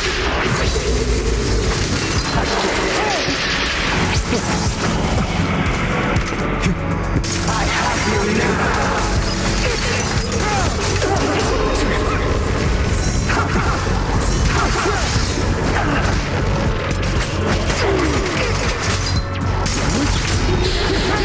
You're just afraid to admit it.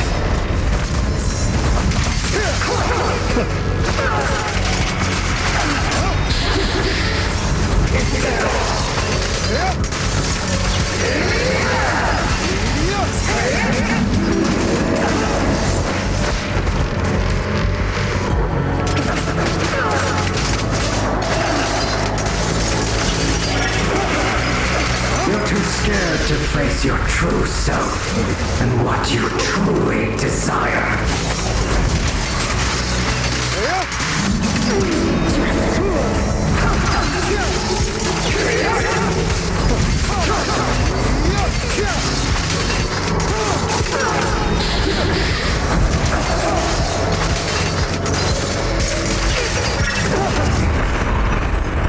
Are you trying to kill me?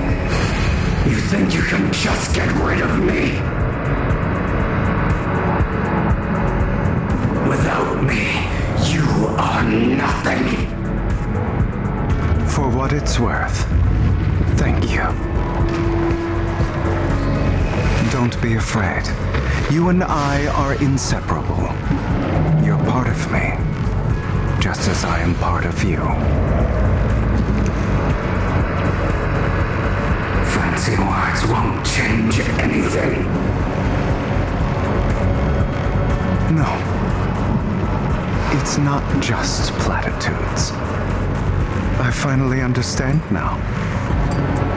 Some pain only fades when it's seen, when it's accepted. So I won't fight you anymore.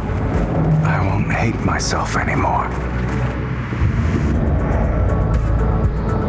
Weakness, hatred, malice, strength, forgiveness, justice.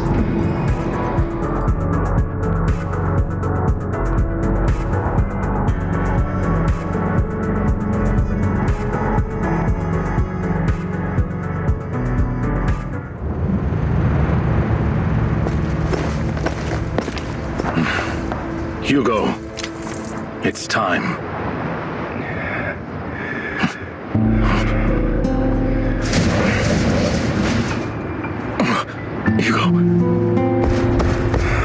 Hugo, you... Did I scare you? I made it through. I won. No praise from me, my dearest partner.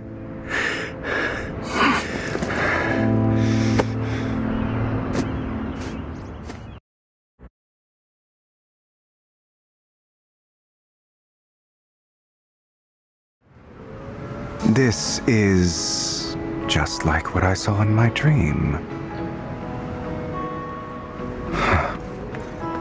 I guess there are still some lingering side effects. Ah, my former partner. You're still as punctual as ever. Are you sure you're fully recovered? How about we fight? I refuse to fight someone who is in need of medical attention. How thoughtful. I'm touched. Or perhaps is this simply part of Victoria Housekeeping's professional care?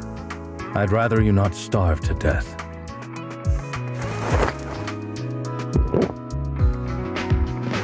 Not to your liking. I'm fairly certain this is the same kind as before. No. I've just... Either way. Now tell me, what exactly happened in the warehouse? Just going a bit crazy from... you know what? Were you expect... But... I did have a very long dream. A dream about many things from the past. If I had to put it into words, it would be like giving myself psychological therapy. You seem like you could benefit from some too. How about it? Want to book a session with me? Trust me, I'm a pro. Seems you really have recovered. Well, of course. I'm feeling pretty great right now. Like I could argue with you all day on every petty detail of who exactly was in the wrong back then. I wanted to ask, what you said about Mockingbird before, when you faked your death, was that part of the act? Oh, you mean the part about how Mockingbird has never really changed anything or saved anyone. I didn't expect you to still be so hung up on this. Interesting. After all, it was you who chose to betray Mockingbird. To betray me. Just as I said before, I never considered Mockingbird a failure. Perhaps Mockingbird deviated from its origins, but it has its value. You shouldn't reject the things you've done. Or Mockingbird. I have contemplated this before. Yes. Mockingbird has helped some people and has genuinely managed to cause trouble for those who abuse their positions of power for evil. Yet those in high positions still possess immense resources, and the people we helped remain destitute and suffering, willing to become slaves to those in power. But just as you said, even if what we did was childishly idealistic and flawed, nothing holds more. All right, let's catch up later. I thought you would rest up. As much as I would prefer that. My dear uncle and the Exaltus fanatics likely would not give me such an opportunity. If all has gone to plan, the fish will have taken the bait already. Well then. I'll go with you. Lycon, surely you don't think that because I just recovered. Hartman's actions will disturb the safety of New Eridu. Very well. Let's go. And don't slow me down.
I'm sure you've heard about the missing workers from companies under the Ravenlock family, too.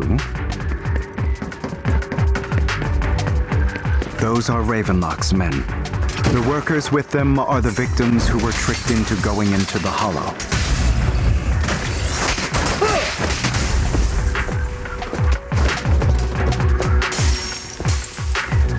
Come on, let's get them out of here.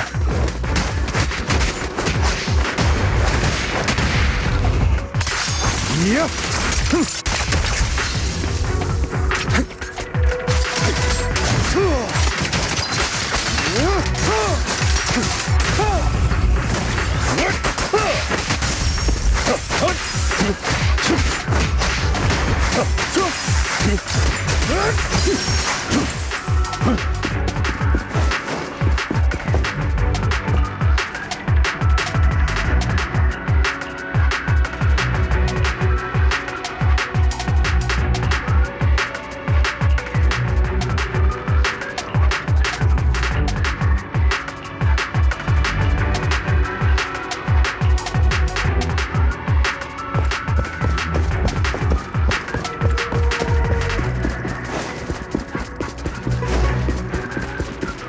Bunch of nobodies. Annoying as hell.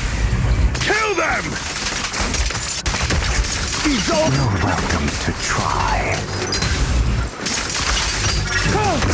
Let the party begin.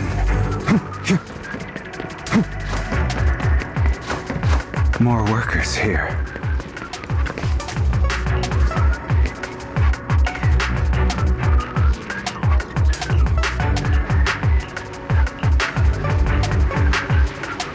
Is Hartman behind this, too? Of course. He threw them into the Hollow like offerings for the Exaltists.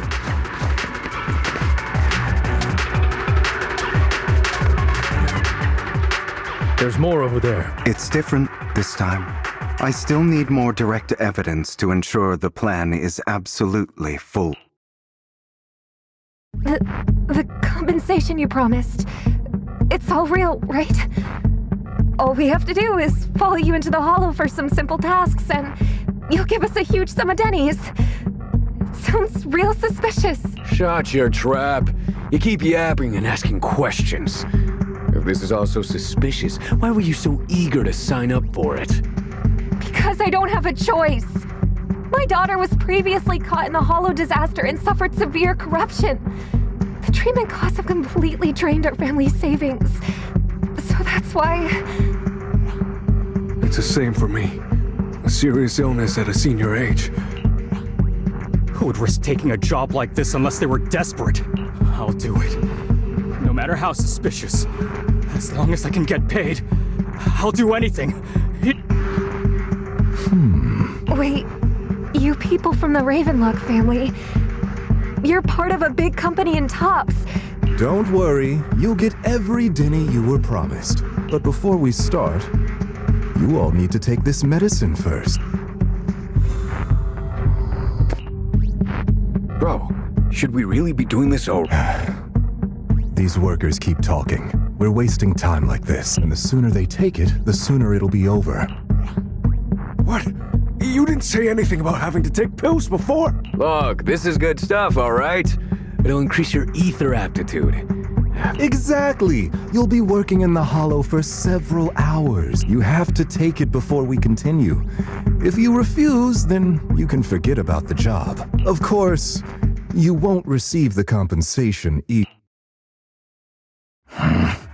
Lycon, what? Rescuing those workers, of course. Now is not the right time. As I said, we need more evidence to ensure the plan. And as I said many years ago, you can't exploit innocence to achieve your goal. So that's how you see it. If that's not what you want me to think, then explain everything to me. All right. It's a little complicated, but simply put, these workers will be fine. Of course, it's your choice to trust me or not. But if you try to rush in, I will stop you. I trust you.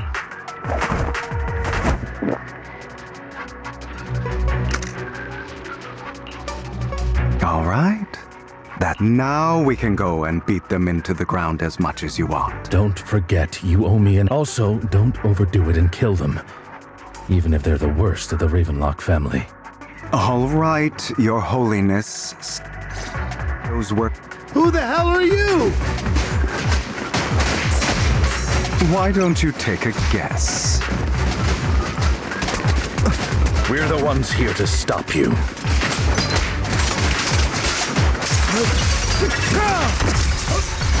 Can't remember the last time we worked this well as a team.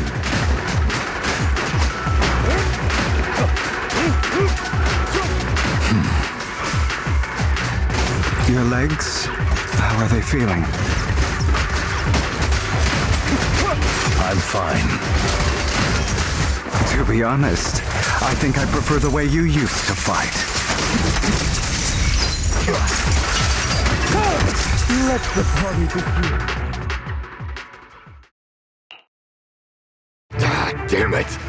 Who the hell are you? How dare you mess with the Ravenlock family? Ravenlock.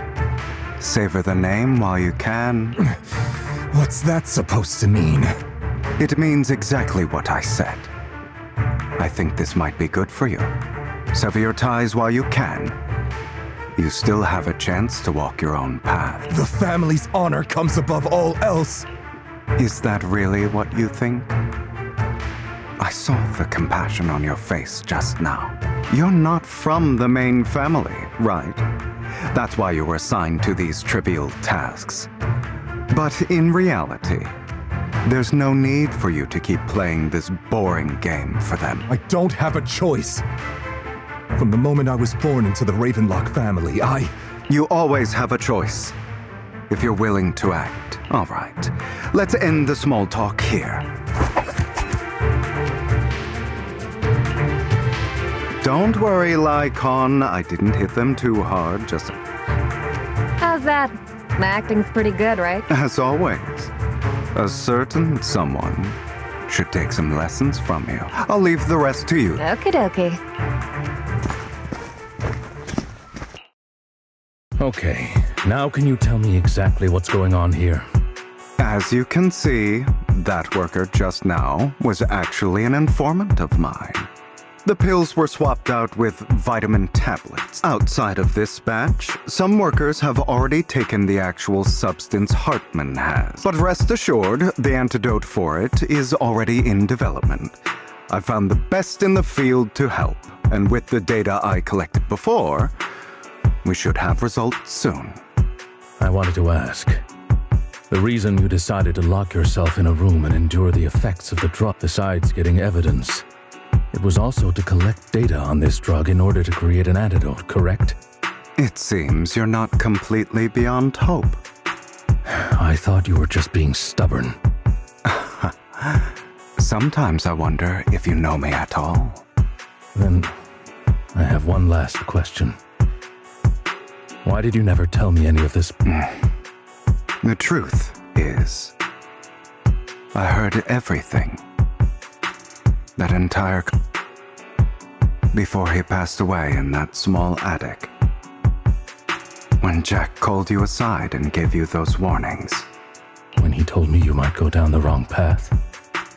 That's right. You never said anything. What would I even do?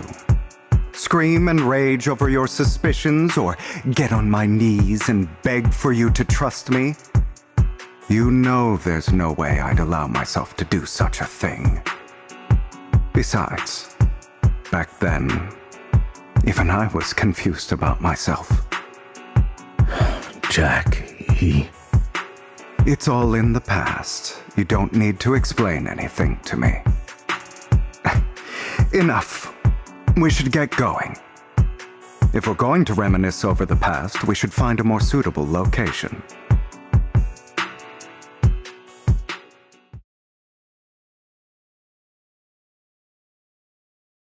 Icon? That incident back then, it was a scheme Hartman devised to take over the family.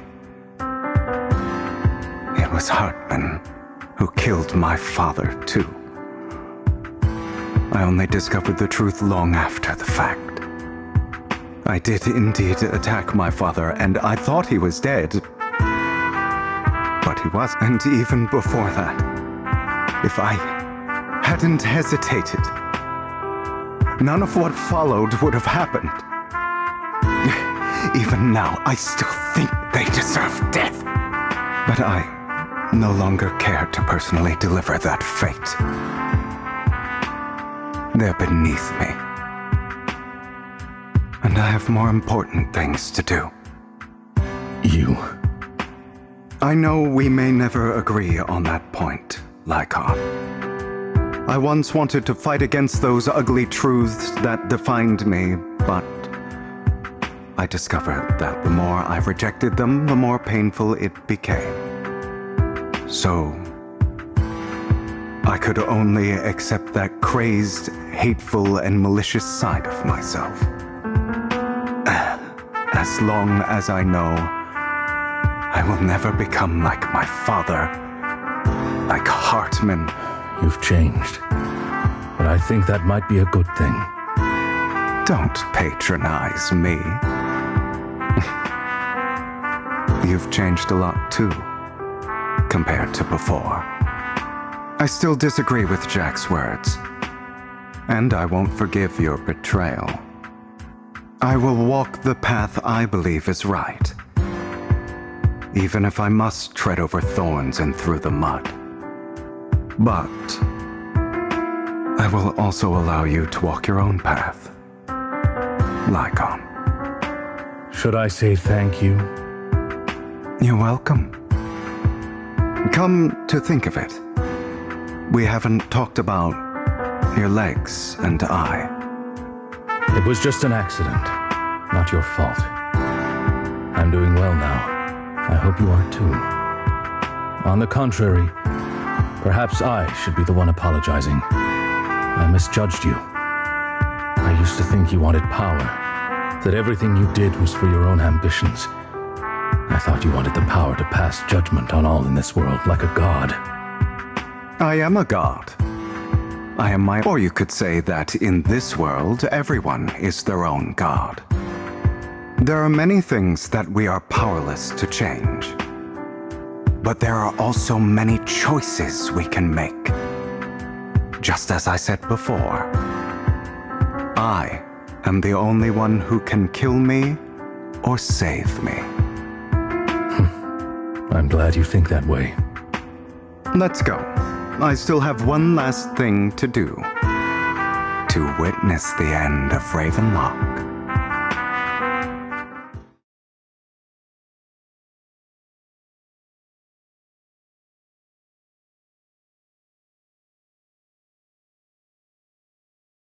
You really think you can take my place if I die?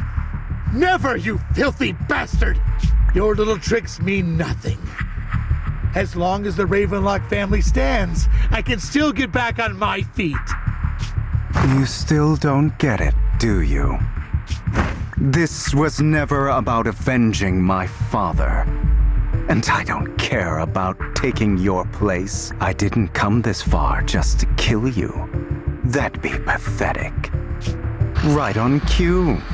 Why don't you take a look at this? On behalf of TOPS, I'd like to clarify that we had no involvement in the Ravenlock family's actions. TOPS is officially terminating all partnerships with the Ravenlock family, effective immediately.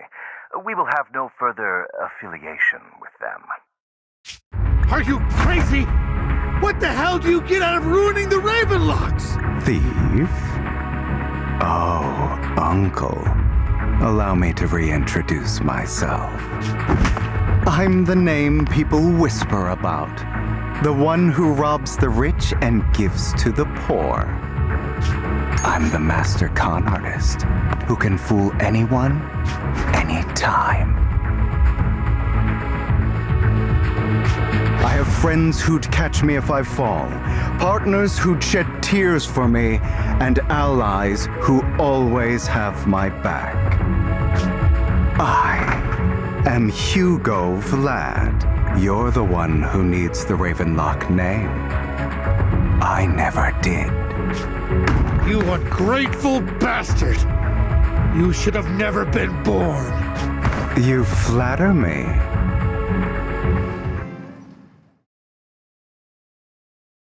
You've done well. You had better give me an explanation. And here I thought this would be a touching reunion. Hugo, I'm a member of Mockingbird too. And I mourned your death. Listen, Vivian. I don't want you or the people you cherish to get caught up in danger because of me. I've always been selfish, so I don't hesitate to use you all as variables in my plans. But it is because I am selfish that I also don't want my failures to affect my treasured companions. In any case, if you were in the same position, would you not make the same decisions? Lycon's taking care of everything outside. We should go. Also, Belle, thank you. And I'm sorry for the whole act where I threatened you. It was the only way for Hartman to drop his guard against you and leave you. Hugo... Master Proxy, although it is late, there is some important intel that I must give you now. So, Lycon, you knew about Hugo's plan to fake his death? I was simply playing along. After all, I could not determine whether Hugo's plan would pose a threat to you. You are a student of the mayor's late friend, and I am obligated to protect you. You still have that habit of finding awkward excuses? Mr. Hugo Vlad, if you have any important intelligence to share, please do so with haste. I need to return to rest before midnight. You two sure are close. For the sake of a certain old fossil's sleep schedule, I'll keep it brief. I learned from Camille that Dina intends to embed the sacrifice core into the sacrifice. Apparently, it will make the sacrifice much stronger. Sacrifices created this way will not retain their minds and will indiscriminately attack all living beings, including their creator. So the Exaltists don't do this. It would bring them no benefit. But Dina's concoction can control people's minds. If a person takes the pill and is injected with the serum Landon left behind, the sacrifice would be under its creator's control. Although the dormant sacrifice has been destroyed, Dina found a batch of that serum her father created and wants to create new sacrifices. Never mind the sacrifice. Hartman's sacrifice core is a fake. The real core has always been here. Here? Vivian, do you remember when I suggested you give that collectible to our dear proxy? I remember. But that was just an ordinary pendant. How about our dear proxy take out that pendant so we can take a look?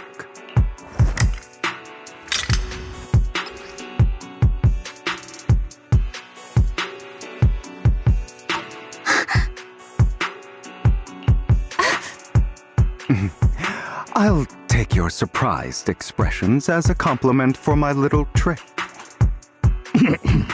I will hand over this core to the mayor as agreed. No wonder the mayor would promote rhetoric favorable to Mockingbird.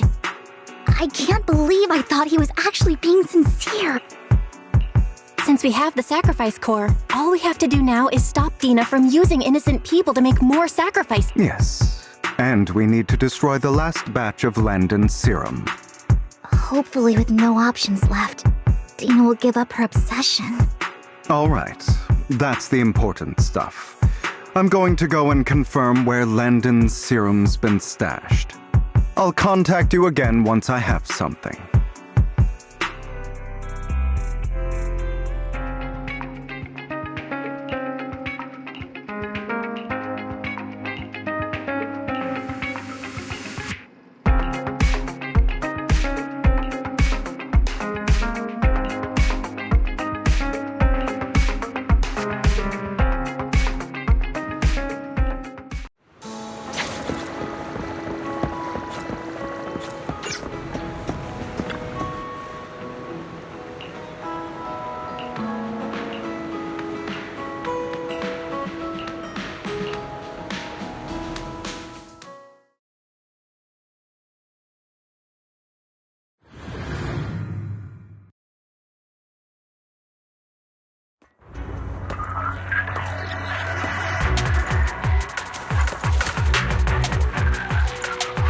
Landon's stash should be somewhere nearby.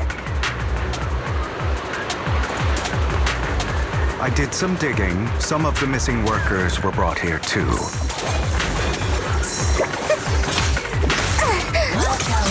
Don't touch me. Dina's getting ready to make her move.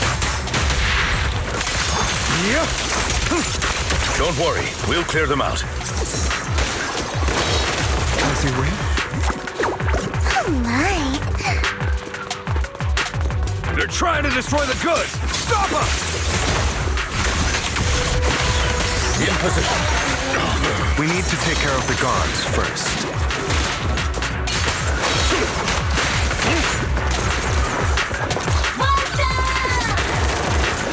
Oh, what a coincidence.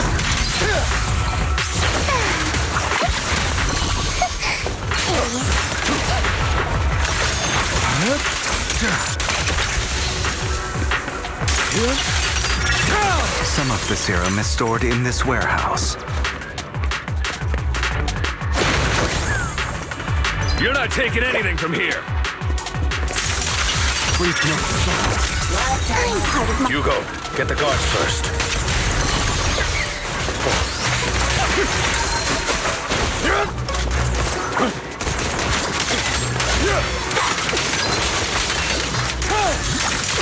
You just stepped into your own grave!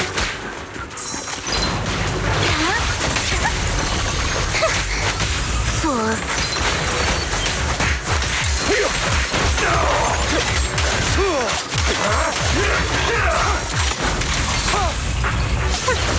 Boring opponent. A deep clean.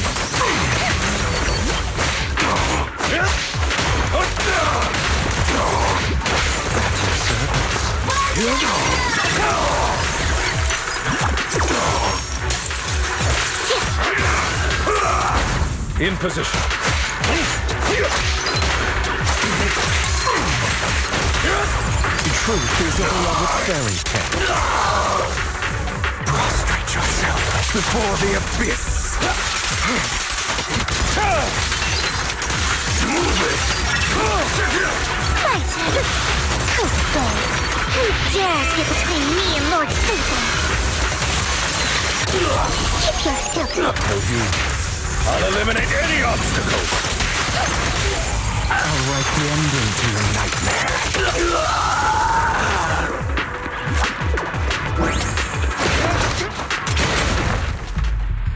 More of Landon's serum survives than expected. Fortunately, since they're still here... There's likely a lot more stashed around here.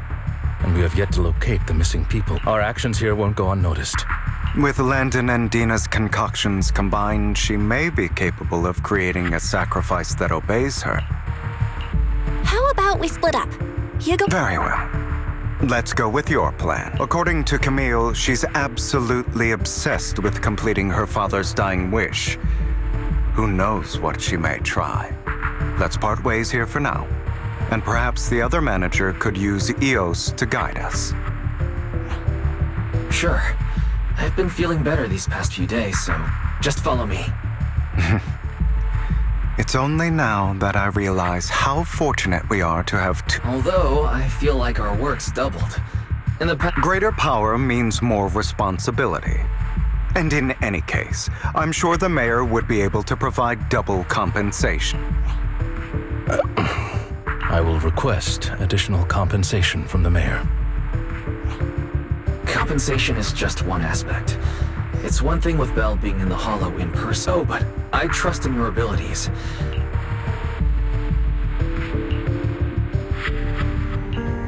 This is the future I saw, Lord Pathan. I'm sorry. This time, I will make sure the future I saw does not come to pass. I don't want to bring you misfortune. That's all I wish for.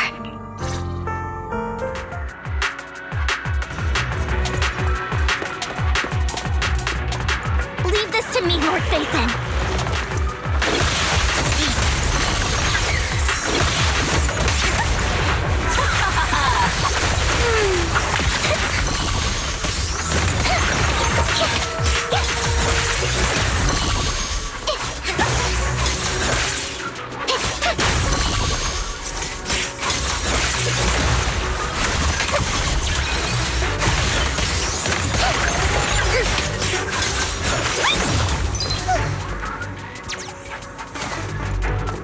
Lord Phaethon, there might be more serum here. How dare you steal from Lady Dina! I'll try to go easy on you. No promises.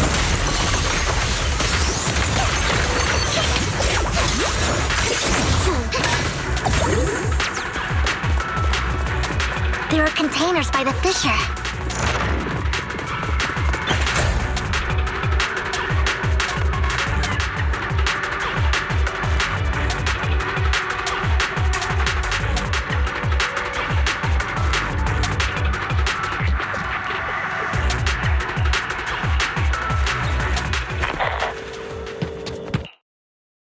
It must have been tough for you to find this place, Vivian.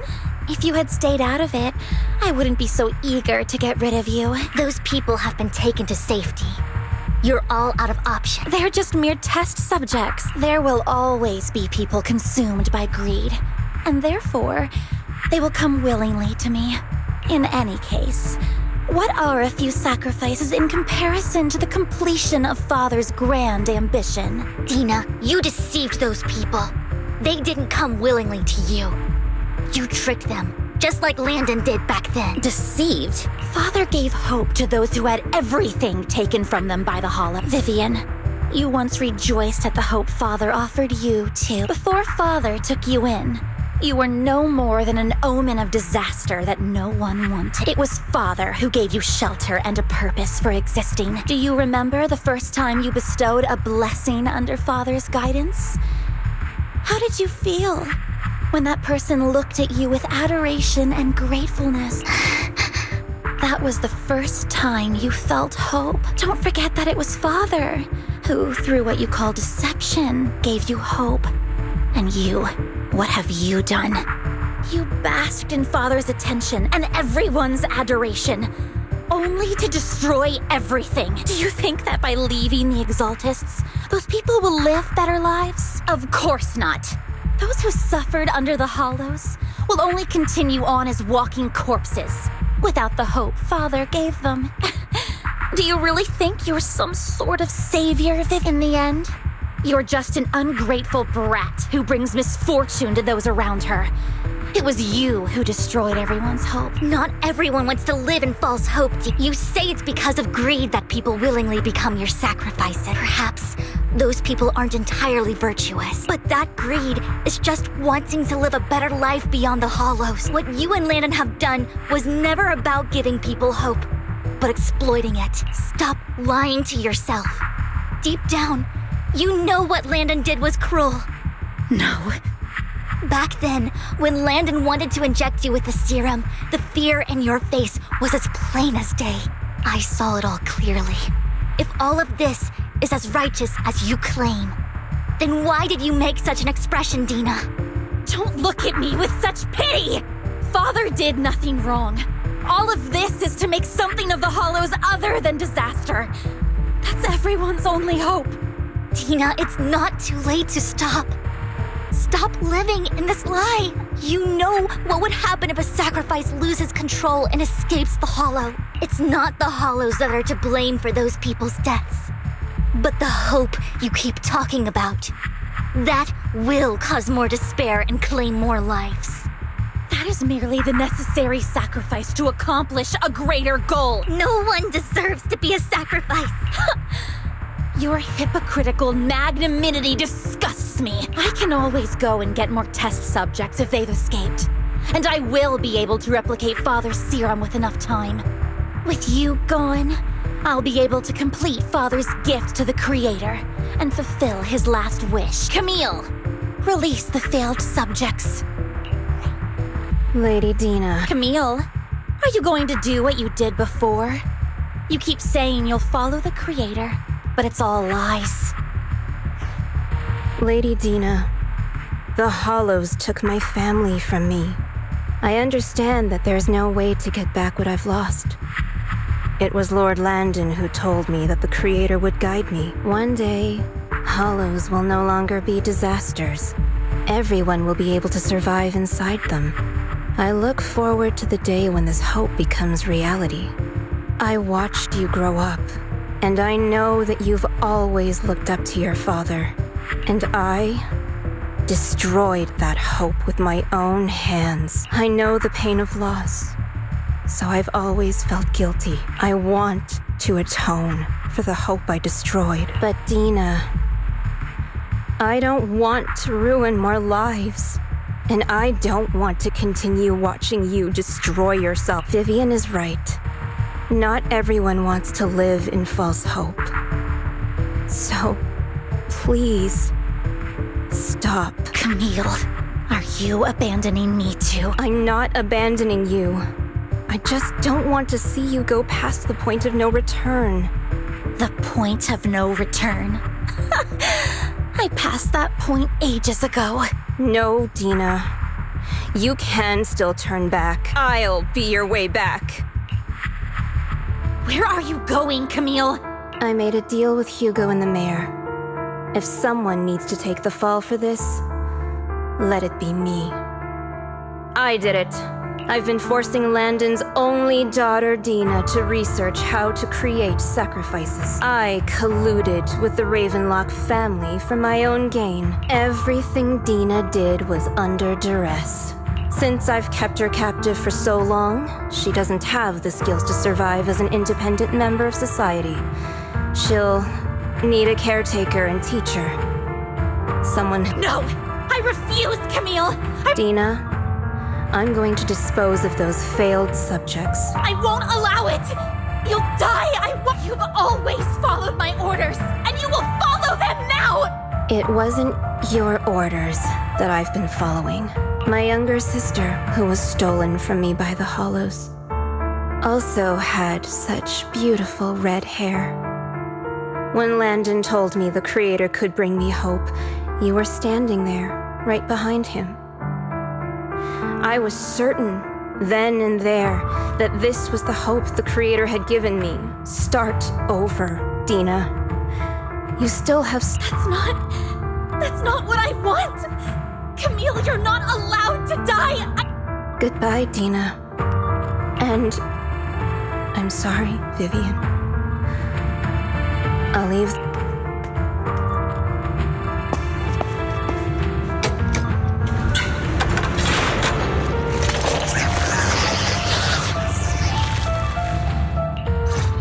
Let's take out these ethereals first. See? We can't let Camille's efforts go to waste.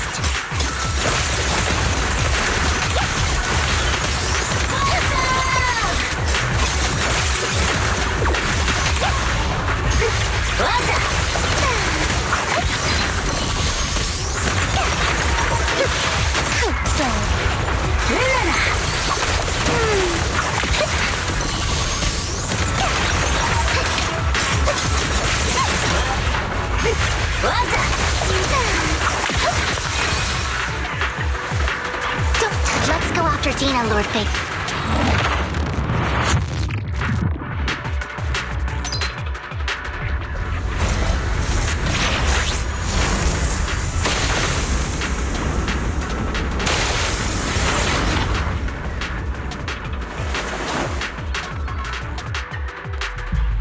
Are you satisfied now? You were the one who brought yourself to this point. You're saying this is all my fault? Losing my father. I wish you had never come into my life. At first, when Father brought you home, I was happy. There are so many Exaltists. Yet Father never allowed me to get too close with any of them. But when Father brought you back, he told me to take good care of you. That you were my first friend. I was also so happy the first time you took my place in helping Father select a person to receive the blessing, because it meant you were different from all those other people. But soon, I grew jealous. You took the attention that should have belonged to me. It's only because of my ability that Landon... I know, but... Vivian, jealousy is something you cannot control. Of course. The same goes for fear and hatred. I was terrified that one day you would look at me and shed tears. I knew if that day ever came, Father would not hesitate to force the blessing upon me. And when that day did come, I hated you for causing my father's death. Tina, you knew everything about what happened back then, so... Why are you still defending Landon? And why didn't you tell me back then? Because it's the only thing that makes me more special than you, no? It proves I had Father's trust. I was more useful to him. Vivian, you said you wandered without a home ever since you were young, hated by anyone you encountered. You were happy to gain recognition from everyone and help Father when you were among the Exaltists. But in the end, you discovered you were being used, so you felt betrayed and hurt. Then, all I ever had was my father. I've never known a life outside of the Exaltists. Ever since I was young, my only purpose was to help Father select who was to be blessed. The only purpose I had was my father and the Exaltists. I've never been taught anything else. It is what little value I have. In the end, you took even that from me and completely destroyed it. You think you're doing good and fighting evil. You've only managed to affect a small part of your world. But have you ever wondered if maybe that's all there is to my world? I never wanted to. You were also my first friend. And that's why I wanted to save you back then. Save me? You and Camille all talk about saving me. Why don't you understand? To me, loss is so much more painful than death. Tina, you can start over. Everything Camille did was so you could live on. Let's leave the Hollow together. There are so many amazing places in New Eridu. This time, I'll take care of you. I've also met so many amazing people. I'm sure they'll love you too. Okay, Dina? Vivian, I can't forgive you. And I don't want to forgive you. I have nothing left. If what little hatred I do still harbor were taken from me, I won't apologize.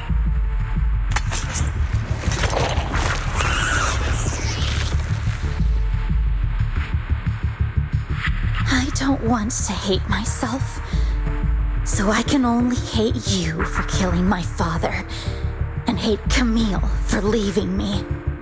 That's just the kind of person I am, hateful and despicable. Vivian, I will keep hating you. I will take all who are precious to you. I will also hate Camille, so I won't do as she wished and start a new life. Vivian, if you had never existed, if I had never... Lord Phaethon, please do not interfere. She was my first friend. I'm going to bid her farewell.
What happened?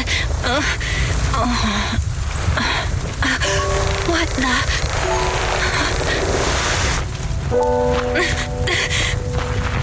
Vivian! Val, don't come near me. This is my own choice.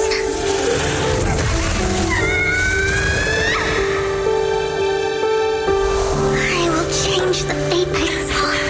Vivian! I just want you to remember me when I looked my best.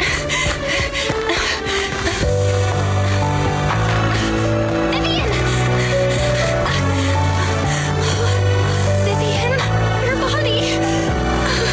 I'm sorry you had to see me like this, but I don't want to be the one that only brings misfortune anymore. No, please. No. It's so warm, and the night is beautiful.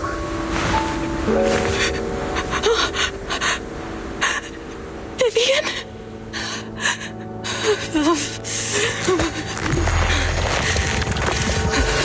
No. It can't end like this.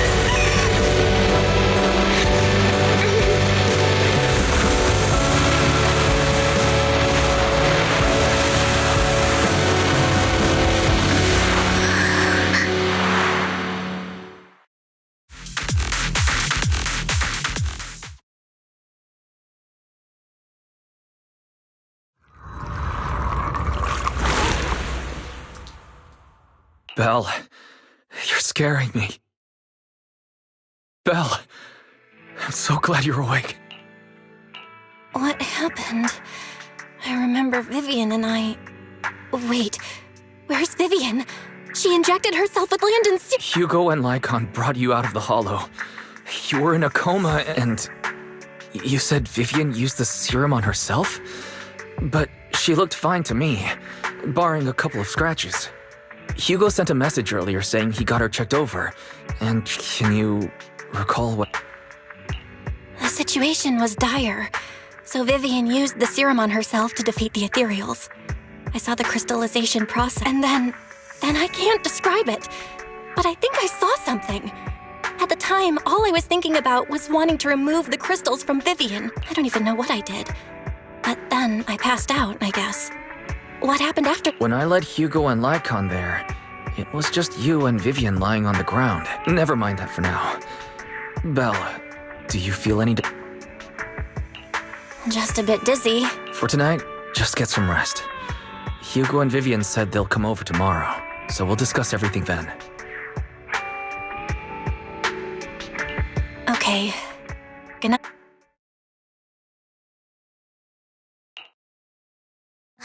Lord Phaethon! How are you feeling? No headaches? Leg pains? Heart palpitations? Loss of appetite? Vivian? I was just so worried. Sorry. Anyway, Lord Phaethon, I'm so glad you're okay. What happened this time was all my fault. You only became an ethereal to defeat Dina. If it weren't for you, neither of us would have made it out alive. So, what happened? Belle said she saw the crystallization process start, but I didn't see anything through EOS. Hugo, Lycon, did either of you guys see anything strange? Allow me to explain. Miss Vivian told us what happened after she awoke, and the mayor arranged a full medical checkup for her. Based on the results, Miss Vivian indeed shows mild corruption sequela, but if the crystallization process had already started, the lingering effects should be far more severe. To be precise, if the process had already reached the point of mass surface crystallization, it should have taken no time at all to become an ethereal. So, the mayor theorizes that it was the etheric energy within Master Proxy's body that affected Vivian's condition and the surrounding etheric particles, causing Vivian's corruption to recede. Essentially, corruption is a reaction between the etheric particles inside the body and in the surrounding environment. Therefore, it's not necessarily irreversible, just that currently our mainstream method of defense is prevention. How come I didn't know I had this ability? How's it even possible for me to influence other people's etheric particles? Master Proxy, this is a gift your teacher left you. Our teacher? So this has to do with her? I don't know all the details, so I cannot explain everything to you. However, Miss Yixuan might be able to answer some of your questions. She will visit you sometime soon. She has quite an eccentric personality. If she causes you any inconvenience... If she causes trouble, can I file a complaint about her to you? Master Proxy, you have always been a people person, so I trust you will handle things just fine.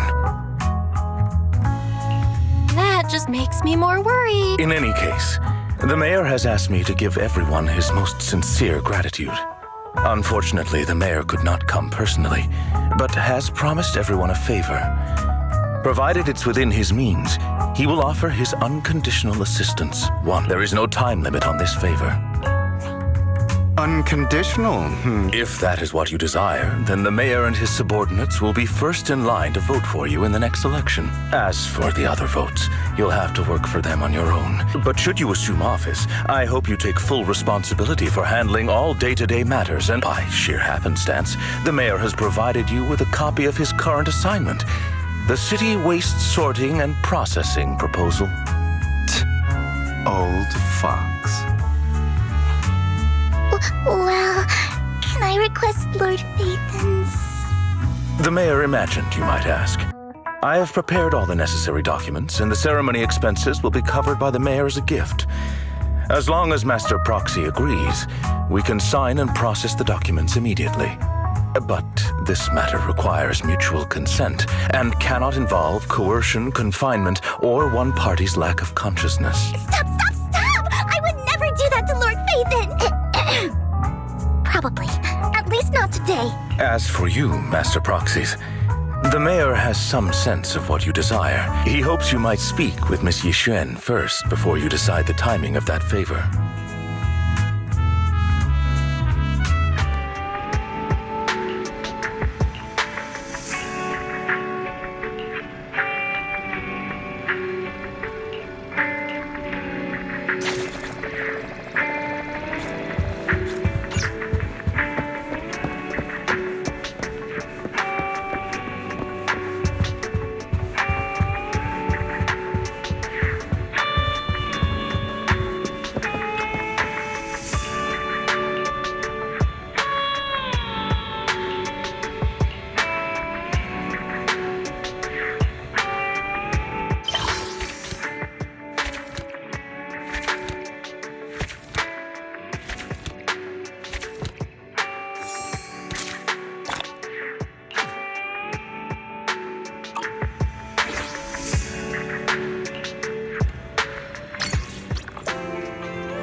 I did not expect that such a spiritual entity would exist here.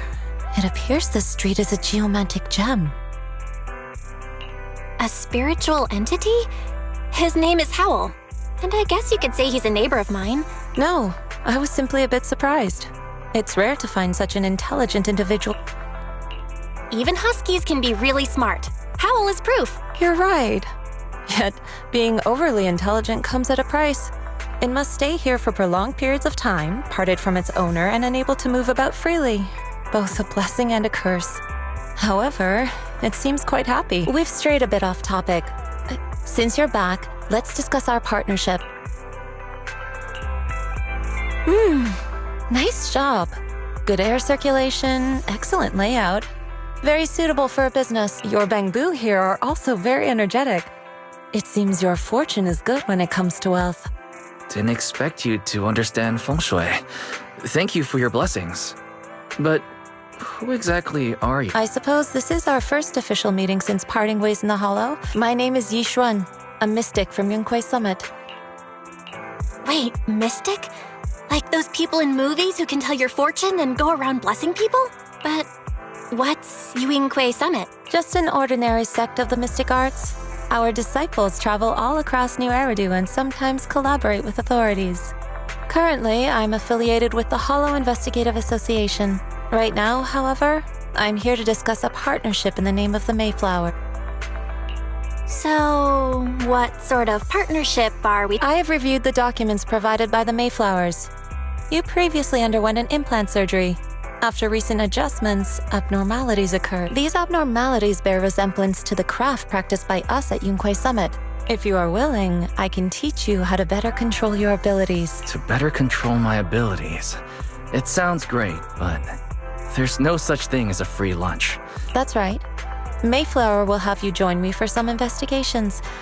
Looking at my divination results, this will be a complicated and very likely dangerous matter. He's still going over the details, but should have more information for you soon. You can...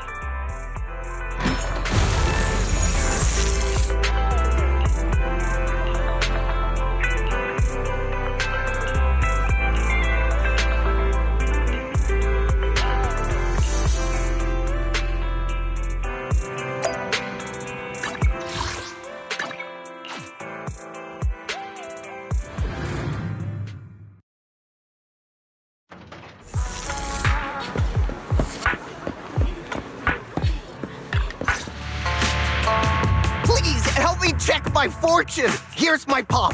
Look, doesn't this thick wealth line mean... I've looked it over, and your fortune is decent. Huh? You barely looked at it. You have good fortune. What? You don't believe me? I do. Next, it's my turn. Hey, wait, hey, quit cutting in line. So, this is where you were. You're here, Belle? I decided to take a break. Don't worry, I need no more than a simple spell to solve this matter. Fortune-telling services is 10,000 dennies per session. All gone? Good. It seems the Banish Wealth and Desire spell is still effective. Banish wealth and desire? This isn't the kind of craft you said you were going to teach us, is it? Of course not. This is just a trick to deal with trouble. I'll take my time showing you the true craft of Yunquai Summit.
Shifu. The store is right up ahead. Ah, this is the one. Seems it's closed. Not necessarily.